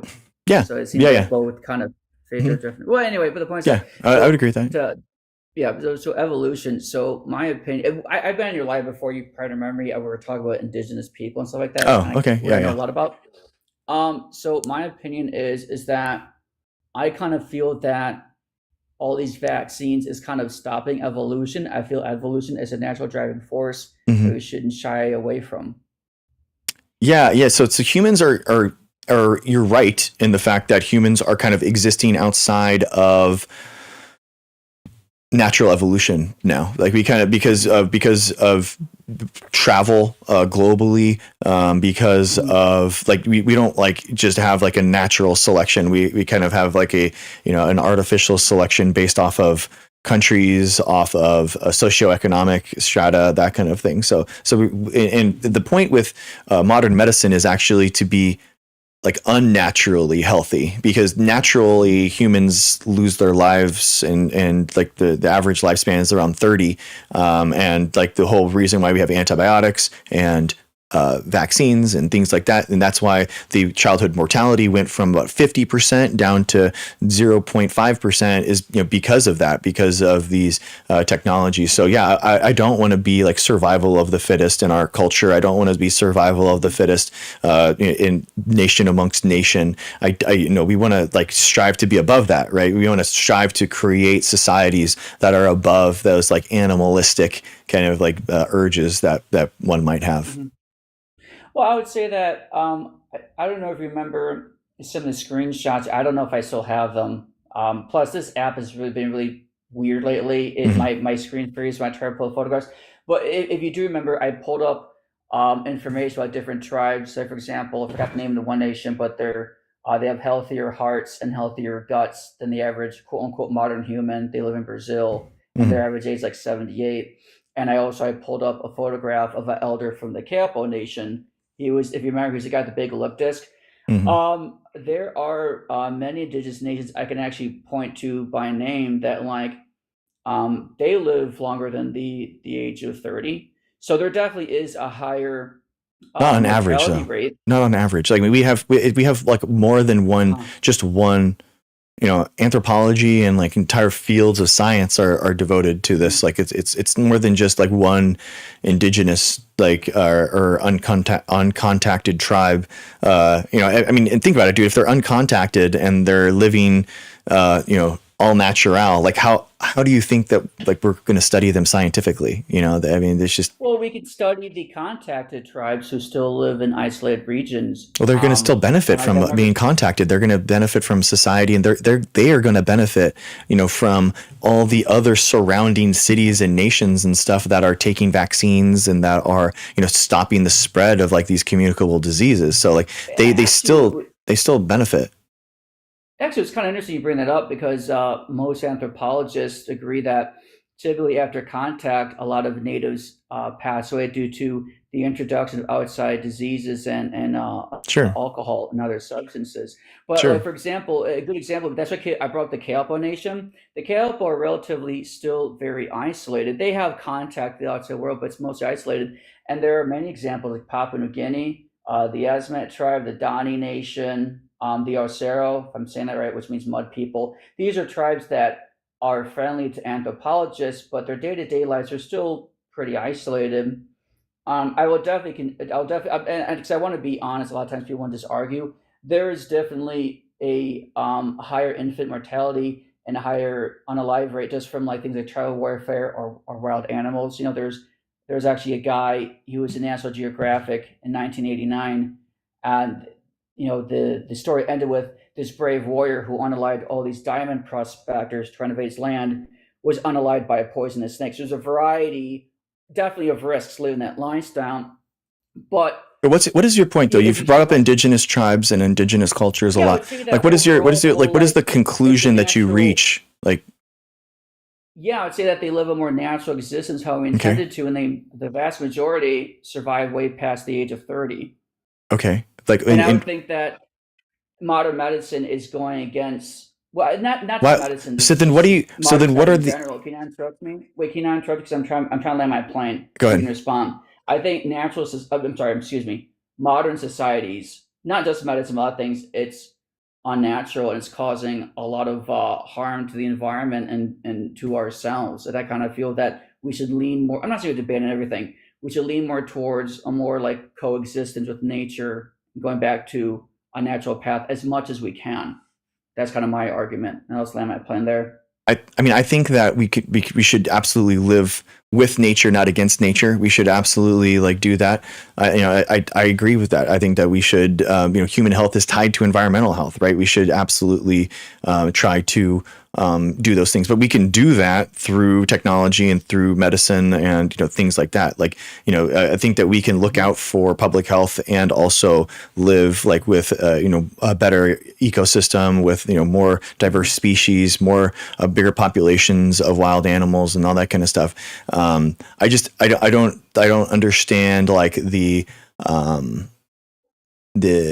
anti-technological kind of like conclusion that you reach it's from not that. Entirely anti, because I said I'm not saying we have to take off our clothes and start from scratch, but I kind of lean more towards we should, for example, like things like vaccination. I think that the planet is overpopulated, which is contributing to massive scale wars, which now that they're super mechanized cause way more havoc, not just for human life, but for the environment. We have the atomic weapon used in Hiroshima, which caused all sorts of mutate. I believe there are still people that are still born defective because of that radiation. And that's just one example, right? I'm not saying that's the only issue, but like it's causing a lot of harm. And we've had other talks where like the unhealthy ultra processed foods we have are unhealthy as well. We have an issue with mental health. We have an issue with sperm count reduction. I believe is connected to the unnatural diets we live. It just feels like I don't feel like this is sustainable indefinitely the way that we're currently existing. Okay. So just there's two comments in chat. So Bakal was saying the average age of 30 is kind of misunderstood. That doesn't mean that people were dying at 30 all the time.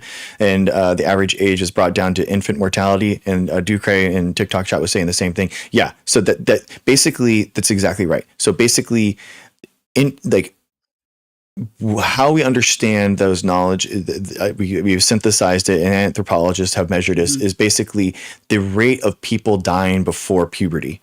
That's how we can kind of like cohesively bring in all these from different cultures that we're taking this datum and put them together. So basically 50% of people before puberty lost their life historically. So yeah, that's definitely something that we know. So then why do you think then what made humans different 100,000 years ago versus the indigenous tribes that are living now? Well, I would say that actually the opposite. I'd say that they're very similar to how people lived 100,000 years ago. They're closer to how nature and evolution intended us to exist. And I would just kind of be curious as to can you point to which? Let me point to a specific tribe. Maybe that might help narrow it down. No, it doesn't matter. Yanomami It doesn't. Can you? Well, you made it. I'm not to be rude. But you said you made a claim that 50% of people pass away before puberty. Can you point to an article that proves that the Yanomami Nation 50% pass away before puberty because of like disease or malnutrition? They are. I mean, do you think that those people, those tribes, are really diligently and truthfully reporting their data to modern day anthropologists so that they can understand and do population genetics? I mean, but you made the claim that 50% of them are unaliving before puberty. Yeah. Do you have a source for that tribe? Just for that tribe to make it simple. For that tribe, no, I don't. But Yeah. but how would we know? But how would we know? What would we? Yeah, how do you know? Because we have contacts like within for their culture and the way that they've written things down over millennia. But they don't have a written language, sir. It doesn't matter. They can still like they can still understand. Right. So Okay. So we do know, according to you, that 50% pass away for puberty. So where's the evidence for that nation? Or another tribe? I mean, I think I have like I can bring it up. I mean, if you want. I mean, well, this year, this world and data, like it has like the figure. It's. I mean, you can have it. You can see it. It's amongst the entire globe, all these different cultures and stuff. The childhood mortality rate is like around 50%, and then it just drops in 1940. So it's pretty. What is pretty. that source? Your world and data, childhood mortality. I can't look it up right now, but yeah, I mean, I have a figure on it. World and data, and this is childhood mortality. Yeah. In indigenous tribes. Mm-hmm. Childhood mortality. Yeah. I'll look that up. Are you in a position to try to pull that up now, or do you have a computer? Because I would look up now, but when I minimize my screen, I get dropped from the chat. It's really annoying. Yeah. I mean, it's just it is. It's just there, man. It's just that's just what science has shown through all these data. I don't think that abandoning technology and is going vaccines and antibiotics are making us healthier. They're increasing public health. There are things that we can make better. We can, I think that the reason why people are, having these diseases isn't because of processed foods. I think it's because of obesity. Obesity is at skyrocketing rates. It has nothing to do with that tied to diet, sir. Not necessarily. I mean, you're obviously overeating. Yes, you're not. If you didn't, so. No, it has quality of food does not have anything to do with obesity rates. You can absolutely eat processed foods and still not be obese. You would not, if you only drink soda, you never drink water. You don't think you'd ever get diabetes? I mean, yeah. If you only drink soda your entire life, obviously you're over consuming it. So then you're gonna have problems with that. What if you use the right proportions, though? Theoretically, if you stayed within your daily limit of sugar, then yeah, I think that it would be fine.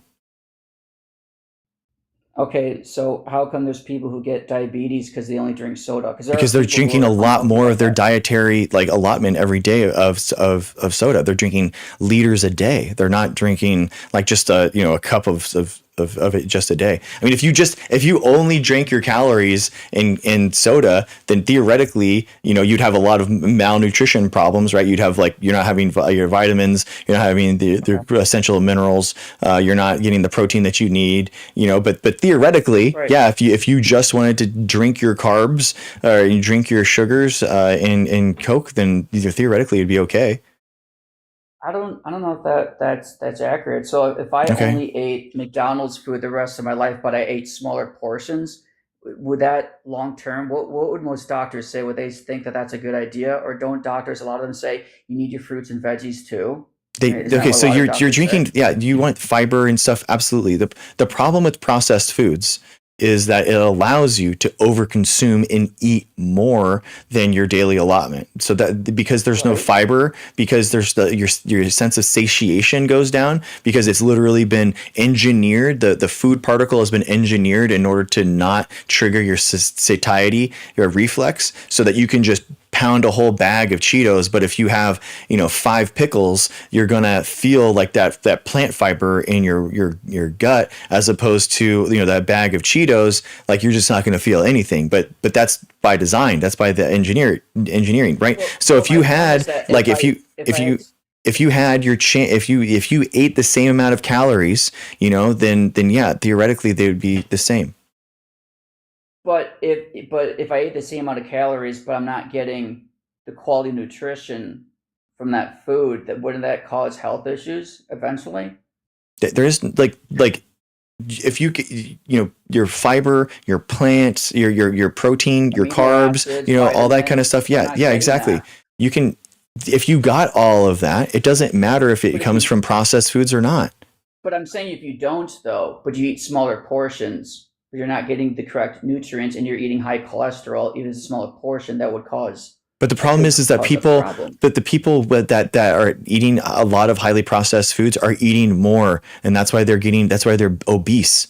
So it has nothing to do with obesity is one thing I'm talking about. I'm also talking about your overall health. If those ultra processed foods are not nutritious, but you eat a smaller portion, a doctor would not recommend that to a patient, right? Everything in proportion. Yeah, it's totally fine, dude. It's totally fine. But you don't eat fruits or veggies. We say, of course you should. Doctor, of course. Like, what are you talking about? Like, yeah, no doctor is going to say don't eat fruits or vegetables. Nobody's saying that, and I'm not saying that.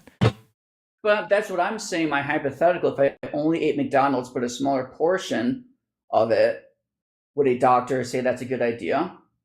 If you had, you could have green salads that ordered from McDonald's. You could have, theoretically, It just because it's coming from McDonald's and just because it's processed. Do you know what, like? Assuming I'm never. Do you know what the? Do you know like cheeseburgers and stuff like that? Do you know what the number one processed food people have for lunch is? The number one processed foods. The number one processed meal people have for lunch. Do you know what that is? No. Sandwich. So because the bread has been processed, the meat has been processed. That's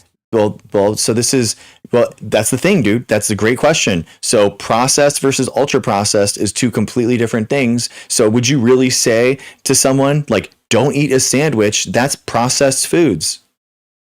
I was very specific with saying ultra processed, and would it be fair to say a sandwich you make is probably more nutritious than like a McDonald's meal that's not a salad? So you're agreeing with me? Well, I mean, a salad from McDonald's. A salad from McDonald's is going to be mostly romaine lettuce, and it's not going to be very nutritious because it's just. I have never eaten. They literally have salads. They literally have salads at McDonald's. Okay, but they have them. But I don't eat that. They absolutely. I mean, I'm saying that you could order it from McDonald's. If I don't eat that, if I eat from McDonald's every day, excluding the salad menu, because I've never eaten a salad from McDonald's. Okay. And I only eat McDonald's for the rest of my life besides a salad. It's a smaller portion, so within the calorie intake, would a doctor say that's a really good idea? Or they say, no, you need to eat fruits and veggies, you need your nuts and berries, you need it. If you had all the protein and all the fiber and you had all your vitamins and stuff, then that would be fine. And it's high in cholesterol. Okay, so then you're outside of the macro. I'm saying, and you agreed with me that you can eat a sandwich, which is a processed food, and have it be processed. Again, so you're drawing these, you're moving the goalpost. You're moving the goalpost. And guess what? And McDonald's isn't, everything from McDonald's isn't ultra processed foods. It's just not. Which one isn't? What? I mean, which burger is not ultra processed and high and super cholesterol? You could have a grilled chicken sandwich or something that's very similar to the bread. Not healthy either. You think a grilled chicken sandwich is that a processed food? So it's not fried. It's not fried. It's literally a chicken breast that's been grilled with some lettuce on it and some tomato and their bread. What part of that do you think is ultra processed? Well, all the stuff they put in the chicken, but anyway. But like when I used to work at McDonald's, I used to only eat one meal a day, just one meal a day. I think they used to have this barbecue sandwich, burger there. They don't have anymore. Western bacon cheeseburger. I felt so thick and it was a cheeseburger, but it was barbecue something anyway. But I only ate one meal a day because I used to work there. You get a free meal. and I Mhm. felt so sick and lethargic. And then that shows you how much of a loser I am. I got fired from McDonald's. What a loser. But I got another job, and I just, not like I chose to not eat McDonald's. It just wasn't convenient for me because it was so out of my way. Mhm. I stopped eating fast food because it wasn't in my immediate circle. And I started losing weight, and I started feeling less lethargic. And I realized, oh my God, even just eating one meal a day at McDonald's wasn't good for my health. Well, yeah, bro, because it's like There's so 1,500 much crap calories. in it. Like, what are you talking about? It's like 1,500 calories. It's a huge amount. Like, it can be a lot. That's like I out don't of even your. think it's even, I mean, the calories probably isn't good too, but it's the other stuff, the cholesterol. I mean, all this stuff, the other stuff they put in it. It's a combination of all those. It's not just I mean, calories, yeah, but it's still like there's a lot of cholesterol. I think like we would recommend people to eat more nutritious quality food. Like, why? I don't understand. Like you, Dude, say there you're isn't pro-science, good you're or bad food. anti-science. There isn't good or bad food.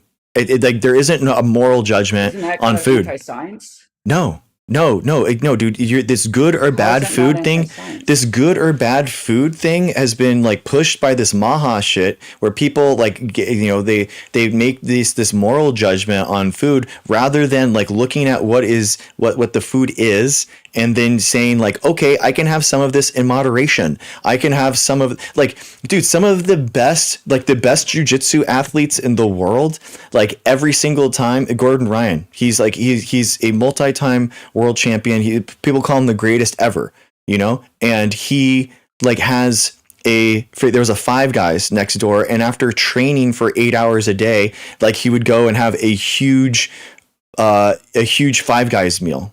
So it's like, and the coach is just like, what are you doing? Like, and he has said specifically, like when he has tried for his athletes and he has tried to get them on like an all natural, low processed foods diet, all that kind of stuff, he has never seen a huge switch in like an ability. And jiu-jitsu is a combat sport of arguably one of the hardest in the world. So it's like, bro, if you don't see it at that level, you know what I mean? If you don't see that big of a change with the best athletes in the world doing some of the hardest sports in the world, like, are you gonna like see it yourself? Like, it's way better for health wise. Okay, what I advocate for: sleep. You gotta make sure you're getting your sleep. You gotta drink water. Drink your water. Get your fiber. Get your protein, and weight lift.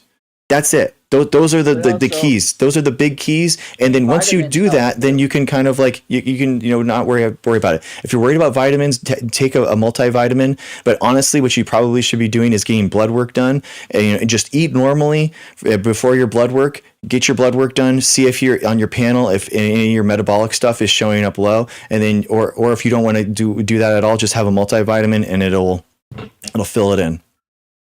Yeah, it's fine, but number one, having to take a vitamin shows that your diet's inefficient, so that's a problem. You said Gordon Ryan claimed that all natural diets didn't see much of a change. Where did he make that claim? No, that's Gordon Ryan was the athlete. So Gordon Ryan's the athlete that was like eating junk food, but then winning world titles on it. John Danaher is the coach, and this was on his one of his Lex Friedman podcasts that he had.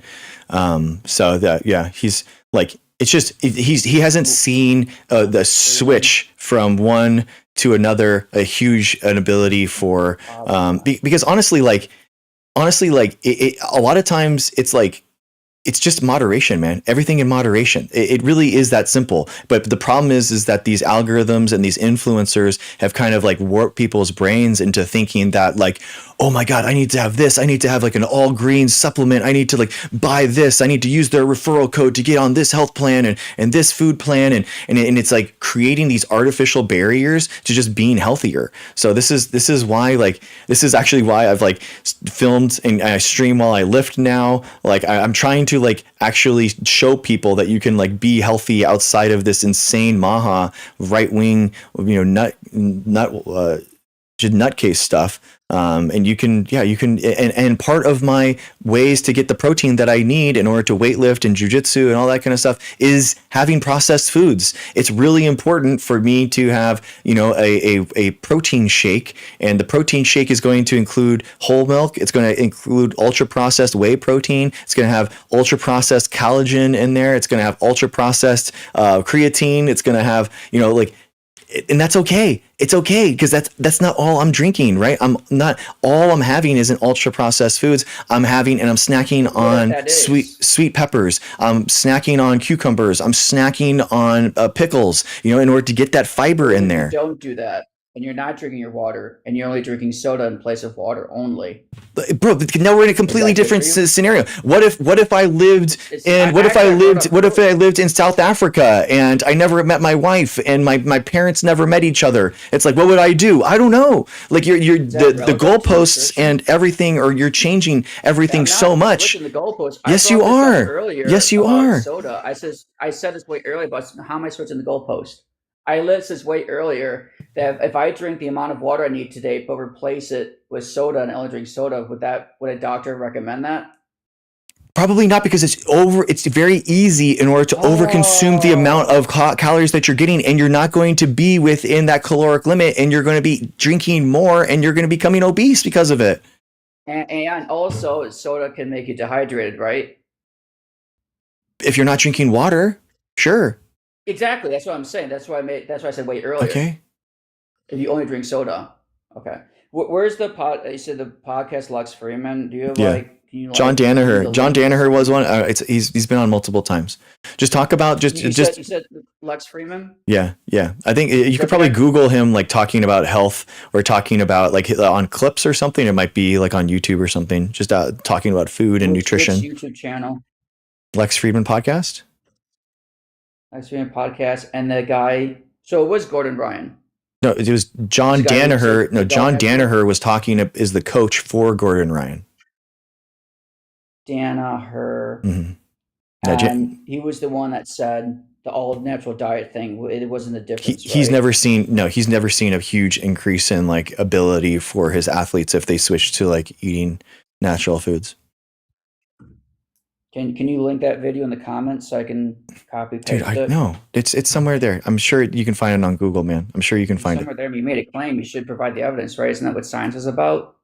This isn't science. I'm talking to you, and we're in a conversation right now. I don't have like every single link for everything. I mean, you have anti-science, and yeah, I am. I'm asking you to provide your evidence for your source, please.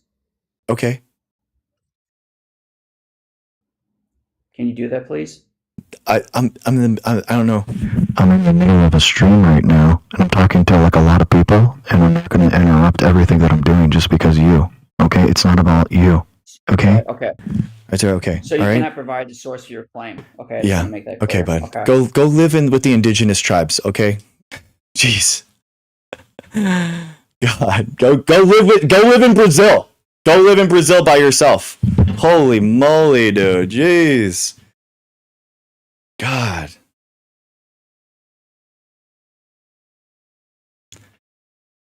That's an insult to the tribes.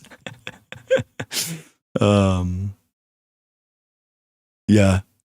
Exactly, Bulk. Yeah. Buckle. Yeah. I'm gonna need cardio to keep up with how fast these goalposts are moving. Yeah, Buckle. Greg, you can have things in moderation. Caller, but what if I don't moderate and only eat sugar? Exactly, Buckle. It's so funny. Checkmate, scientist. Yeah, exactly. Please don't wish that upon the indigenous tribes. Okay, that's true. Everyone's defending the indigenous tribes right now. I agree. All right, you're right. Oh man. The swish, that's so funny. The tribes called and they said no thank you. So true. Yeah, guys, everything in moderation. I think the point is, guys, I think what's your go-to fast food? Number one, double, animal style, chopped chilies, In-N-Out, baby. That's it. That's like, and guys, like, so like, I love eating In-N-Out. I love doubles. Like, but I'm not going to eat them every week. I'm going to have it like once a month. Right. And I'm going to like, guys, like being healthy isn't about these artificial barriers that you construct with like, you gotta live. You gotta live, man. Because the thing is that you are going to hate your diet if you remove everything that you like from it. Okay, you're never going to like adhere to a diet plan that you hate the foods that you eat. So if you are really, like really moved by eating double animal styles, awesome. Okay, have those in moderation. You probably can't have that every week. Maybe once a week, maybe once every other week, probably better. Once a month, even better, right? So but reward yourself, find some foods that you like that kind of hit that. Maybe you like the grilled onions from there, and now you're building in the grilled onions to other things. Get other things involved in your diet that you like to eat, so it doesn't feel like you're just like, oh, just slogging away. Oh, I hate this. Like you're never going, it's never going to work. Maybe you lose the weight and then you're going to crash, and then you're going to gain all that weight back, and you're not going to be healthy. Like you're not going to be happy and hitting the gym and hitting your weightlifting goals if you hate the food that you eat. So you're not eating it. You don't feel satiated. You know what I mean? Like find what you like to eat, and if you have things that you want, like you don't have to never eat ice cream again in order to be healthy. Like you just don't. Like I'm sorry, but like you don't. And having ultra processed foods in your diet in moderation is okay. It just is. You know what? The real thing is? The real thing, you know what I really love, especially when I'm cutting weight? Okay, when I'm cutting weight for a jiu-jitsu competition or something like that, or I'm trying to lean out like I am right now for summer, baby. We're summer lean out mode right now. You know what I like? Diet Coke. I love a Diet Coke. It's so nice. You just have a Diet Coke, a little bit of caffeine, doesn't have the sugar. It's nice and bubbly. That's like my go-to, man. That's like my go-to, like a Diet Coke, but I have the Diet Coke in moderation. I have it like a dessert. Like I have the Diet Coke like a dessert, and I have it and I drink it, and I'm like, this is a treat. Okay? I'm not pounding Diet Cokes every day. I'm drinking water. I'm you know what I mean? Like, but then like for that treat, I'll have a Diet Coke. That's going to be a lot better than having ice cream. Okay. That's one cheat meal, but the Diet Coke is going to give me, no calories. It's going to give me a little bit of caffeine because I'm on a deficit. So I'm a little tired. It's going to get me up, as opposed to like just going, or having a regular Coke, which is going to have all those sugar calories. It matters, guys. It matters. So like it's not hard. It like this stuff isn't hard. People that are trying to sell you things, these supplements, or right now, oh my gosh, all of these all these things. It's just, you guys, it's about moderation. It really is that simple. And people are lying to people in order to try to sell things, and it's gross. Got to help you keep up with your 4 kids. Exactly. Hey, over Vencelia, how's it going? Thank you for following. Appreciate you. Oh, there you go. Backel, that's a great idea. I have a glass of water with my Coke to space it out. There you go. That's a good one. That's really good. I like that. I lost like 60 pounds just cutting out sugar and trying to eat like slightly better. Yes, I hate you, dinosaur. Exactly. Guys, and the thing is if you've cut weight, okay, you've cut 60 pounds, that's amazing. What you want to do now is try to maintain, right? You don't want to just like keep going for another 60 pounds or something, right? You want to like maintain your diet for a little bit. And then if you want to keep going down, then you cut down a little bit more, right? You're never going to be able to just like cut for years and years and years, right? You need to stabilize, cut, stabilize, grow. That's what I like to do. So like every year during the holiday months, right? Thanksgiving and New Year and Christmas and New Year's, I know I'm going to be out. I know that I'm going to be out and I'm going to be at parties. I'm going to be with friends. So am I cutting during those months? No, I'm not cutting. I'm bulking, right? I'm bulking. I'm saying, okay, I'm going to be over, but I'm going to be hitting the gym a lot in order to make advantage of this time. And I can make more protein and I can make more muscle from that. Like don't kill yourself to have these artificial standards so that then when you're not healthy, you're not motivated to work out. Right, guys? It's not hard. It's not hard. I lost 45 pounds eating at a 50 cal deficit. Exactly. Lifting weights, walking, drinking enough water. Exactly, Swish. Good job. See?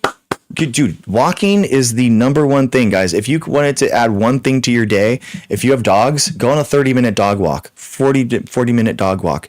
Adding that in, dog walks is really, really cool. And in order to basically add no systemic fatigue for you, but adding in that extra little, and get it up. Get the heart rate up, okay? On the dog walks, like power walk. You're not just like lollygagging. You're power walking. Whew, boom, boom, boom. You're hitting those strides. Just take your strides and elongate it. Really push off. You know what I mean? Like really get into zone 2. Get into a zone 2, for your walks. I think it's a really good idea, genuinely. Okay, guys. Well, thank you guys so much. This is a very special edition Dr. Greg show during the day. I love you guys. Thank you for being here.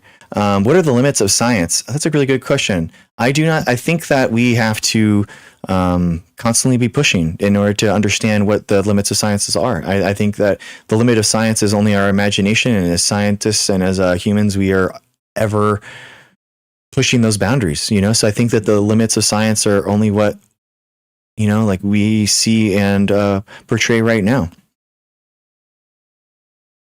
What are the more conceptual limits? I don't know. We'll have to see. I think that like I'm anti-conspiratorial. Usually, I'm more of a naturalist. So I feel like there's like a natural world.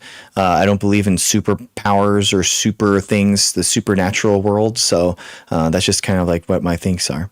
I'm usually live at 9:00 at night, guys. Usually, sometimes a little later, 9:30 Pacific Standard Time. And then, like once a week, I've been throwing in these little daytime streams. So yeah, follow me. Especially, guys, if you're new or if you just came in, go to my YouTube. Go to my YouTube on really pushing that right now. So that's the best way to find me. So drgregshow.com. Go to my YouTube or just type in Dr. Greg Show, one word, into YouTube, and that's you're gonna find all my highlights, all my past lives. If you wanted to see my debate with Kent Hovind, where I absolutely hose him, and he is held accountable for the first time for his anti-science denial stuff, and he runs like the coward that he is. Check that out. Go. Please sign up on my YouTube. Please watch those. There's highlights of past conversations that we've had, really cool conversations. So that's the best way to find me. drgregshow.com, YouTube. Please check it out. Thank you guys so much. Yeah, I think I'm probably gonna stream tonight. I didn't stream last night. Oh, thank you, Afon. I didn't stream last night, so I wanted to do something today just to say hi, say what's going on, catch some new people. We got like a ton of new followers. I love that you guys love it. I appreciate you. Thank you, Swish. Made a new friend. Thank you for coming in. Thank you guys. Thank you. I'll never see you again. No, Swish. My highlights on YouTube, and I do daytime streams some days. So thank you guys so much. Glad to see an East Coast friendly stream. Balkle, I totally agree. I think I would love to do like streaming in the day. But yeah, I'm trying. I'll think about it. What the heck was the Kent Hovind thing about how you can only lose information in a mutation? I know, right? Yeah, Balkle, that was crazy. I don't understand. Did you plug the website? drgregshow.com. Yeah, drgregshow.com. Check that out. And if you wanted to help save science against this anti-science nonsense, we're actually in the midst of actually trying to save that. We are actually in the streets, in the proverbial streets right now, trying to defend and fight this anti-science nonsense. So go to scienceandfreedom.com. That's like another website that we have. Scienceandfreedom.com is for all of your to figure out who your representatives are and to push back on this anti-science nonsense. So thank you guys.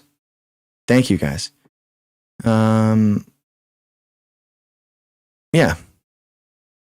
Are any of these links to your profile? Yes, Swish. drgregshow.com is in my profile link. That's my main one. Yeah, scienceandfreedom.com, drgregshow.com. Those are our two main websites. So thank you guys so much. I really appreciate it. Love you guys. Thank you guys. Appreciate you. I'll see you soon. Okay. drgregshow.com. Thank you. Thank you guys. I'll have a good night. See you tonight, maybe. Probably. I'll probably. All right. Love you. Bye. YouTube. How's it going, guys? Man, I don't know why is YouTube so hard to show on OBS? It's so frustrating. Really makes me frustrated. I've been trying to get this going.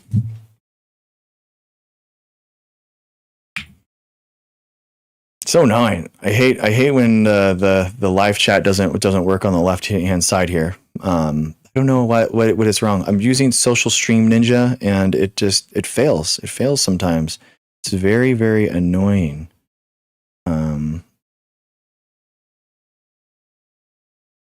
Font size, mechanics. Okay, auto hide messages. I don't get it, man. I like put it in and it'll work and then it'll stop working. I'm like, why are you not working? It's very weird.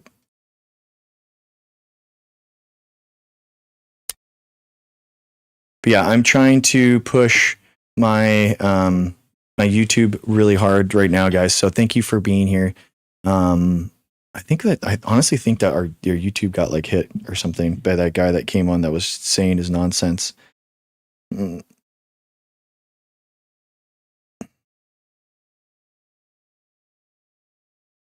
never mind. Nope, it's still good. Anyway, thank you guys for following. Thank you for Twitch. Twitch was going off today. That was so cool. Bacal and over Valencia. Thank you guys for being here. We had a couple of other people in Twitch chat too, so that was cool.